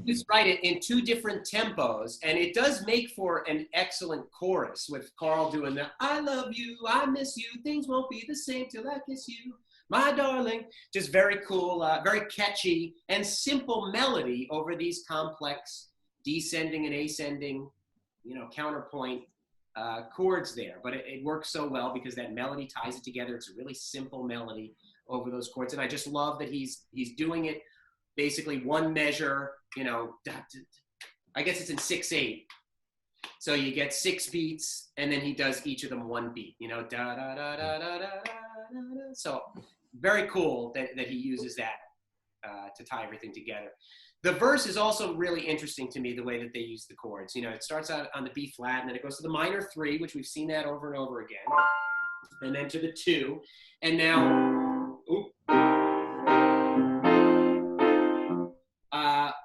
but when he gets to that F7 there, so he does the C minor 7 for 2 measures. That F7 to C minor 7, that again, that's the 5 to the 2. So to me, that's a 5-2, 5-2. Instead of doing a 2-5. If you were going to write this, you might extend the C minor 7 one more measure so that it makes it C minor 7 to F, C minor 7 to F, and then into something else. That movement really pops up all over the place. It does, yeah, exactly, yeah. So he's got that 5-2, which is very unique, Then he's got the A half diminished, which I played it wrong the first time through. I played full diminished, but this is a half diminished.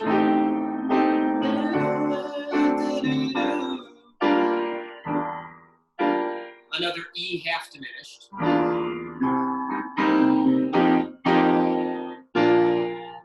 So cool set of half diminished there, which God only knows might be his most famous use of the half diminished chord. So he's got the A half diminished and then the E half diminished later on, which just... And there's that wow, good vibrations chord, that E flat the E over flat F. F. Yeah, exactly, yeah. Which to me, that's really, that either comes from jazz or I think I've said this before, but it almost sounds like I think it comes from like old Broadway, like old show tunes or something like that. That harmony, playing the E flat, because it would make it a 9, I guess, or something like that. If you looked at what it is in terms of F, it's a suspended 9, maybe. Yeah, I always consider chords like that, the 5 chord suspended. You take the 5 chord and then you build a triad a whole step down. And then if you move it up, that's see a lot of people take that chord and they go from suspended just to regular major by taking the upper 3 notes and just moving up a whole step. Or down, depending on what kind of voice leading you want. Yeah, you can almost always do that over a 5. Yeah, whenever you encounter a 5, that pretty much works every time. Right. But the fact that they use it, like the harmonies are singing an E flat triad over the F, it's pretty awesome. And I'm sure a lot of that came from Brian writing at the piano too, because that's one of the luxuries of the piano. You can just have this voicing in your right hand and then just play different notes in the left hand, and all of a sudden come up with this whole new movement. Exactly right. So I love his use of that intro there, the way that he uses it in different tempos. And this was a time, 1980, this was around I don't know when the low point was, the low of the lows for Brian, but I think it was around the early 80s was when he was really in bad shape. And to get a song like this out of him, and not something that was completely already written and just never recorded or something. This, to my knowledge, is new music, incorporating that really, really cool counterpoint that was never really released in something, But as far as I know, the verse and the melody and everything like that was brand new for 1980. Just really. This is definitely my favorite song off of Keeping the Summer Alive. Yeah, to me, this is kind of the reason I put that album on. And when I think of Keeping the Summer Alive, I think of the title track and I think of this song.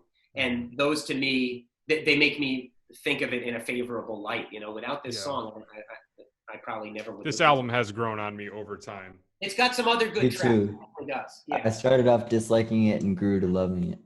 Yeah. Yeah, me too. I think I've had a newfound appreciation for this album, like I do for every album, like it's the gift that keeps on giving, being a fan of this group, because you'll hear something differently at a different time, or you'll understand something that you didn't understand before, or looking at the chords, there's plenty of songs where I just don't even know the chords, and if I looked at them, I might completely appreciate the song in a different way, So really cool. That's All right, what happened to me. That's what happened to me when you did "Don't Hurt My Little Sister." I never really cared for that song, and then I was like, "Oh wow, those chords are wild." Yeah, to me, "Don't Hurt My Little Sister" is the precursor to "California Girls." All right, let's do "Sail On Sailor." Nice. From I guess Holland, right? Mm-hmm. You get a nice wide range of eras. I like it. A nice what? A nice wide range of different eras. I'm like. Oh yeah. I jumped around. Well, that's what I like to do. So I like to pick something from. There's so much good stuff to go around that I can't just focus on one era of the group. This one is Blondie Chaplin's big feature when he plays live. Oh yeah, that's right. The first time I heard this song was live in concert. I heard Carl sing it. 90. Oh wow. Yeah, 94. Wow, you saw them with Carl? I did. Wow. I saw them with Carl. You know, Oh and I was young. You know, I mean, I'm 38, but I started loving the Beach Boys pretty young. I was, let me think. I was maybe 10, 11, 12, something like that. Oh wow. And I was obsessed from the beginning, you know. And we went to a Beach Boys concert. It was my first concert. I was probably 10 or 11. Wow. We went to Jones Beach with my whole family. And Carl was there front and center. And Matt Jardine was doing the harmony part, the falsetto parts. I don't think Foskett was with him. I think it was Matt Jardine. Yep. I remember this distinctly being the first time I ever heard Sail on Sailor, and I remembered it. I was singing it all night, you know, like I was so pumped up with adrenaline, like I couldn't go to sleep. You know, I'm a 10-year-old, and it's like 2 a.m. I'm still thinking about Sail on Sailor, you know? That's so cool. That's quite the first concert. You can't top that. No, I know. I'll never top that. It's like chasing the dragon. Every time I go back to another concert, I'm like, oh man, I got to see Carl, you know? Was Brian with them at that time? No, Brian was not with him. Nope. So I didn't see Brian until his solo revival, you know, until he started going solo. But I remember getting that Roxy album, Live at the Roxy. I got that when it was released, and that just like blew my mind. I'm like, oh man, this is going to be good, you know? And that's a terrific album. I've seen him a million times since then, you know. I was just, anytime he came to my area, I would go see him, you know. I still do. Yeah. And, you know, there's that interesting kind of argument about whether we should go and see Brian or not, you know, because it's like we don't know who's pulling the strings or if it's harmful. I think we've maybe brought this up before, that there's different camps see it different ways, but I just want to support the guy and support. Right, same. Yeah, that's how I feel. I think, Mike, you and I talked about that like the first time we ever talked, like a year or two ago, about that dilemma. Subject, yeah. But I just love him so much. So yeah, me too. All right, let me sailing on. Here we go. I'm gonna play through and then we'll talk about it. So. I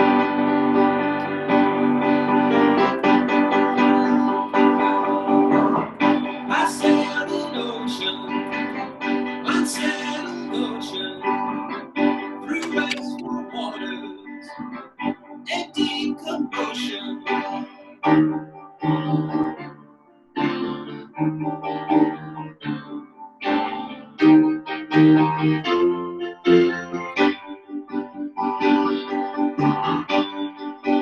I'll go to the bridge.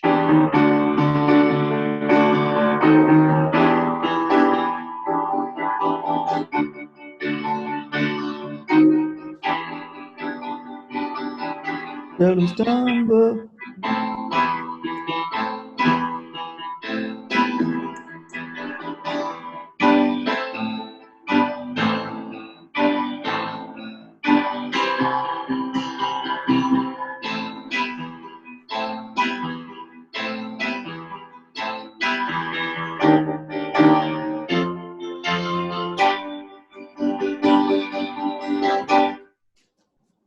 All right, so that's that. And what a rock and roll song. Also, I guess in 6/8, or it has that feel anyway. I think that's the theme of this episode, guys, is we're doing 3s and 6s.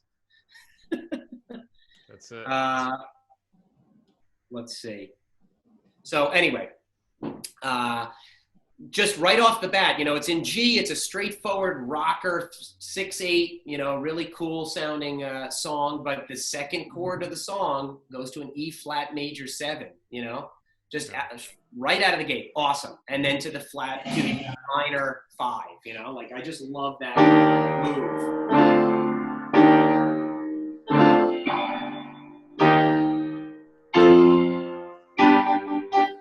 then it goes to that whole ELO thing I was talking about before, where you just go down 2 whole steps below the root, and you go to the, I guess it's the sharp 5, the E flat to the F to the G. Just such an epic sound. It really sounds cool to me. It's got a lot of momentum. And anytime an E flat appears in here, you could play an E flat major 7. So even that one that goes with the F and the G, I believe they're singing an E flat major 7.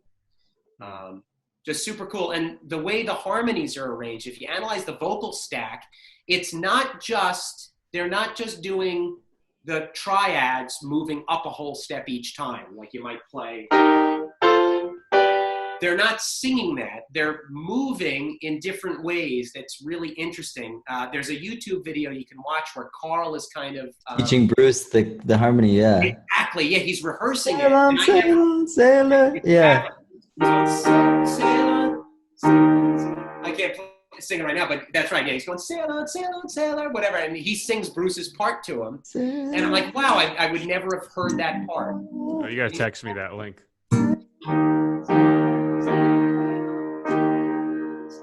It's sail on, sail on, sail on. Yeah. Sail on, sail on, sail on.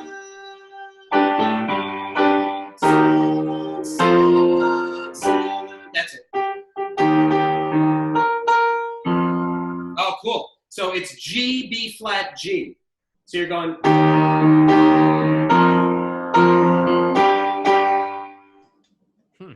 Sail on, sail on, sail on. So he's making the. He's putting a B flat over the F in the vocals. Wow. So over this F there, yeah, he's Bruce, I guess, live is singing a B flat over that, and then going back down to the G, just brilliant use of arrangement. I love the E flat major 7 all over this piece, Yeah.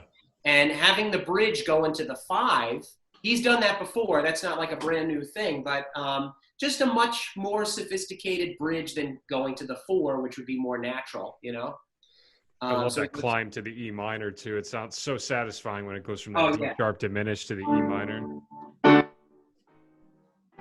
Yeah, very, very cool, Yeah, perfect. And then the part that I can never remember any of the words to, the seldom stumble, never crumble, that whole part. I just make up the words every time I sing it, and nobody would ever know, but where you got the A minor to the E minor, and then you hang out on the E minor 7 for a little while, and then you go down a whole step, you got the G and the A minor, which almost now puts you in back into G, and then you hang out on the C, which if you look at the relationship between, the A minor and the C, A minor is the relative minor of C, so that makes sense. Instead of hanging out on an A minor, which might be more predictable, like the first half of that bridge 2, he goes to the C instead, and there's some cool ripping guitar riffs there, and then goes back to that A minor, E minor, and then right from the E minor to the E flat, so going down a half step and then bringing it up in whole steps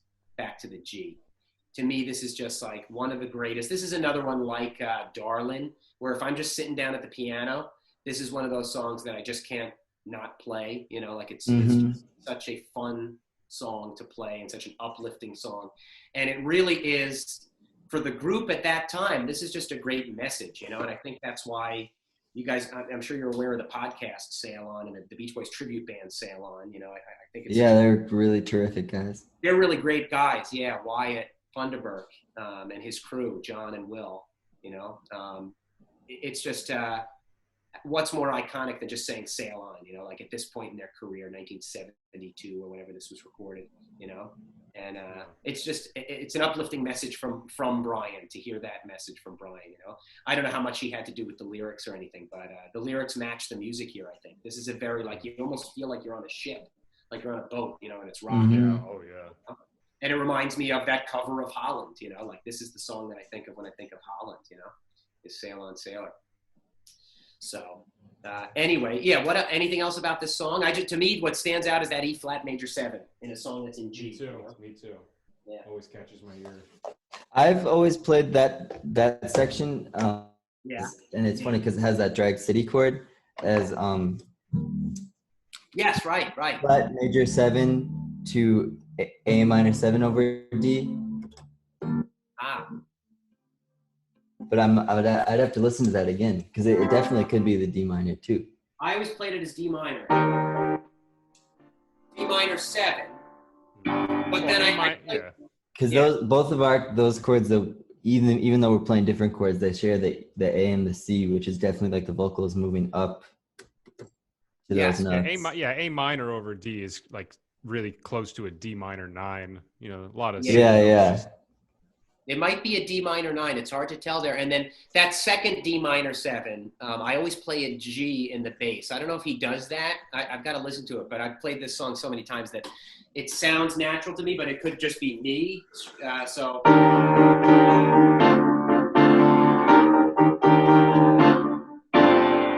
always play a G there. I don't know if he does that or not, but either I made that up or he does it. But anyway, this is just an all-time great song, you know. Oh, okay. So here's my grand finale. Let's end on this one for me. I know there's an answer. Yeah, or hang on to. Oh yeah. The drug song. And these last two don't have much in common on the face of them. You know, those first three I did, All Dressed Up, Heroes and Villains, Going On. They had that same counterpoint melody there. And then I said, let me just pick two songs that I love, you know. Although I think there are similarities in that it's in B flat and he goes to A flat often in this song, you know. And it's almost one of those false key changes, especially during the bass harmonica solo. He does a lot of, he basically goes down to A flat. All right, so anyway, let me play this one. Such a great intro, by the way, using the major N minor third on the.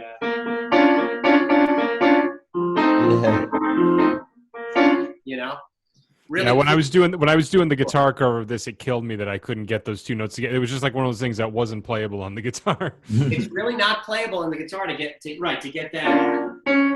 The major N minor third. It's such a keyboard part, you know. It can only be played on a keyboard, really.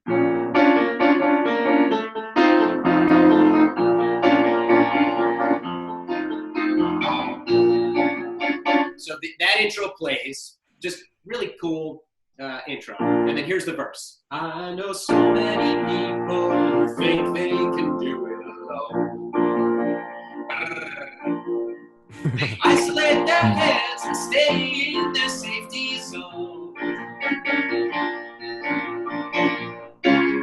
What can you tell them? And what can you say that won't make them defensive? I know there's an answer. I know now I'm hard to find it by myself. Come on like they're peaceful, but inside they're so uptight. They trip through the day and waste all their thoughts at night. How can I come on, tell them the way that they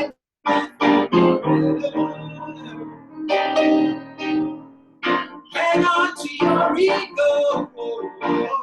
Hang on, but I know that you're gonna lose the fight. I don't really know this part, but That's the weird part. I just realized I don't know that part.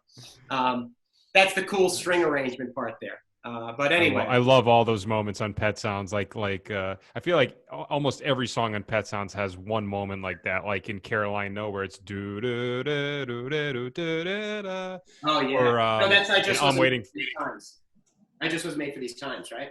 Right. Yeah. Oh, I'm sorry. Yeah. Or I'm waiting for the day. That little string part that's by itself. Those crazy string. Like I love all these little brief instrumental moments from Pet Sounds. Exactly. Yeah. So, exactly. Yeah. I mean, there's so much to dive into on Pet Sounds. There's a reason why people hold that up. It's so cool. Yeah. Go into that instrumental part. Just looking at it now, it's not something that I have just off the cuff. I usually just play something simple, you know. but that F minor over B flat, you know? So what would that be? I guess that's like the 5 minor, you know, there it is right there. Mike, I'm sure you could probably do this better justice than I can. Do you know that last part, that instrumental part? I see you grabbing over there. Oh, what is it? Oh, shit, hang on. Oh, I'm sorry.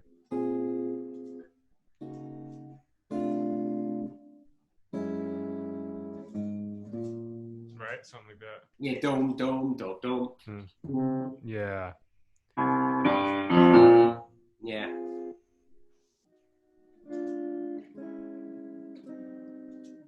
Wow, wow. Wow, wow. Yeah, you're right. So I don't have that written in there, but then you've got that great bass harmonica solo that I never knew what that was as a kid. I was like, what is that? I thought it was a bass saxophone or something, you know, like a just growling saxophone, but it's bass harmonica. And so that he plays just the B flat to the F, and then he goes just down a whole step.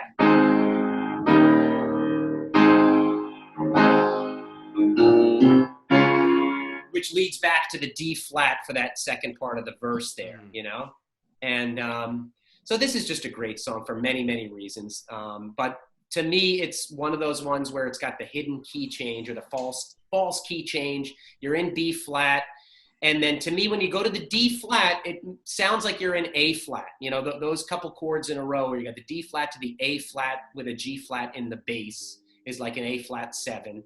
And then you're in D flat, you go to the D flat again, and then A flat, G minor, F minor, E, which is a nice walk down to the E flat, which is the 4 of B flat. So this is one where to get into the chorus, you're not going to the 5 first, you're going to the 4, and then the chorus starts on B flat, but F is in the bass, the 5 is in the bass there, you know, which is such a cool sound because you would expect the chorus to have the root in the bass, especially when the verse does. The verse is so straight ahead, B flat, F, B flat, F. You go into the chorus and it sounds unresolved or suspended in some way or something like that. It's bizarre to have that 5 in the bass and then go to the 2 minor, then the 1 with the 5 in the bass, 2 minor, and then go to the, oh no, I'm sorry, the G minor 7 is the 6 minor, isn't it? Then you go to the 2 minor to the 5, you know, like we said, that E flat over the F there, that good vibrations chord. I do think of that as the 5, you know, the 5/7, 5 dominant. Yeah, exactly, 5 sus. And then you go back into the verse. And that instrumental part is still a mystery to me. I've got to look at what's going on there, but maybe you guys can figure that out. But just in terms of the general rest of this song, the intro, the verse, the chorus, I love this song. And this is another one, going back to my theme, you know, I'm like a broken record, this is one where Al sings the second part of the verse. And so you got Mike on the first 2 lines, and then you have Al singing the second half of the verse, which I always thought was Brian. And then Brian singing the chorus, you know. And there you can hear a difference, you know. If you listen to the verse into the chorus, it's subtle, but when Brian comes in, you could tell it's Brian. And it's Brian not in his falsetto. It's Brian in his chest voice that he uses all over Pet Sounds, you know, like his vocal on Wouldn't It Be Nice, you know, is kind of uncharacteristic Brian in that it's belting, you know, he's really belting out the notes. I Just Wasn't Made for These Times, same thing, you know, some of his highest belting, not falsetto, and sounds a lot like Al, you know. So anyway, I love the use of this song is really all about dominant 7s, you know. Every chord here could have a 7 after it, and pretty much does, because the bass is playing the 7 in almost every case. The bass line for the verse is, so it's, oh, that's the dominant 7 right there, you know. So this to me is every single chord here basically is a dominant 7, which makes it sound a little bit more rock and roll, I guess, you know, like I love Dance, Dance, Dance because it's the bass line is so much in the dominant 7, you know, modality, where he usually sticks to 9s and 6s when he's playing a lot of those early rock and roll songs, Help Me Rhonda and stuff like that, and the way he plays the bass line on Barbara Ann and stuff like that. But this one is all about dominant 7s. I love that A flat over G flat chord. Oh, so cool. The bass line over that whole section is great because it's Yeah. This is perfect. Right. So beautiful. That's very Spectre-y, the way that you played the first part. Yeah. That's Be My Baby. Right. Oh, that's so cool. I didn't even know that was the bass, what the bass is doing at that part. Yeah, that's a It's very cool cool guitar stuff too. It's like Oh, yeah. Mm-hmm. yeah, when I figured this song out, I was amazed at how much stuff was going on in the guitar parts. There's multiple guitars layered on top of each other, and there's like these different. It kind of messes with your ear if you listen to it enough, because it seems like they're like both doing opposite patterns at the same time. And then you have the piano with the minor third and major third. It's just so much stuff going on at the same time. Yeah, similar to Sloop John B's arrangement. You know, the way you've got the two different guitars, two different parts. You know, really amazing. I wonder if that was. I wonder who played those parts. Because I know that they had a famous jazz guy that was kind of the Oh, Barney Kessel. Barney Kessel. I couldn't think of his name. That's it. Barney Kessel. That might be his influence on there, or that might be him playing on there. Because he was known for being a traditional jazz guy that could play, you know, any melody, you know, like Mike Godet. You know, Exactly. one of those type of characters. Just trying to keep up with you guys. You're far too So, anywho. Right. Well, we did it. That was amazing. Another 15 Man, or 14 or whatever under our belt. So we've done around 40 to 45 songs now. So for anybody worrying that we're going to stop doing these, we have probably well over 100 still to go. So don't worry. There will be plenty more of these. Absolutely. Someday it's going to be like analyzing the chords of Papa Uma Mao and 409. Yeah, that's all that'll be left, you know. Yeah. Yeah, once we're doing 10 Little Indians, that's the Yeah. sign that we Then we know run it's out of time to songs. pull the plug. And if one of you guys text me the link to that thing of the background vocals on Sail on Sailor, I'll put it in the comments. That sounds really interesting. Oh, great idea. Yeah. Yeah. There's a video clip of Carl directing the band, and it's got that part. Yeah. Sure. Yeah, and it was actually during the rehearsal for the little mini tour they did in the South after Stars and Stripes. Oh, So really? Carl was teaching, those harmonies to all those like Nashville cats that they had doing it, and Bruce. Nice. Yeah, I love that clip. I'm pretty sure you might be able to find it, just that little clip on YouTube somewhere. I'll look for it. Right, awesome. Yeah, I'd love to see it. Awesome. Well, thank you so much, guys. I always enjoy this. Yeah, that was great. Me too. A lot of fun. Yeah, these are so fun. And thank you, everybody, for listening. I hope you guys enjoyed it. And we will definitely be back for a part 4. So we will see you fairly soon. And thanks again, guys. I appreciate it. Awesome. Thank you. Thanks, Mike. Thanks, Nate. Have a good one, guys. See you later, guys. Take care, guys.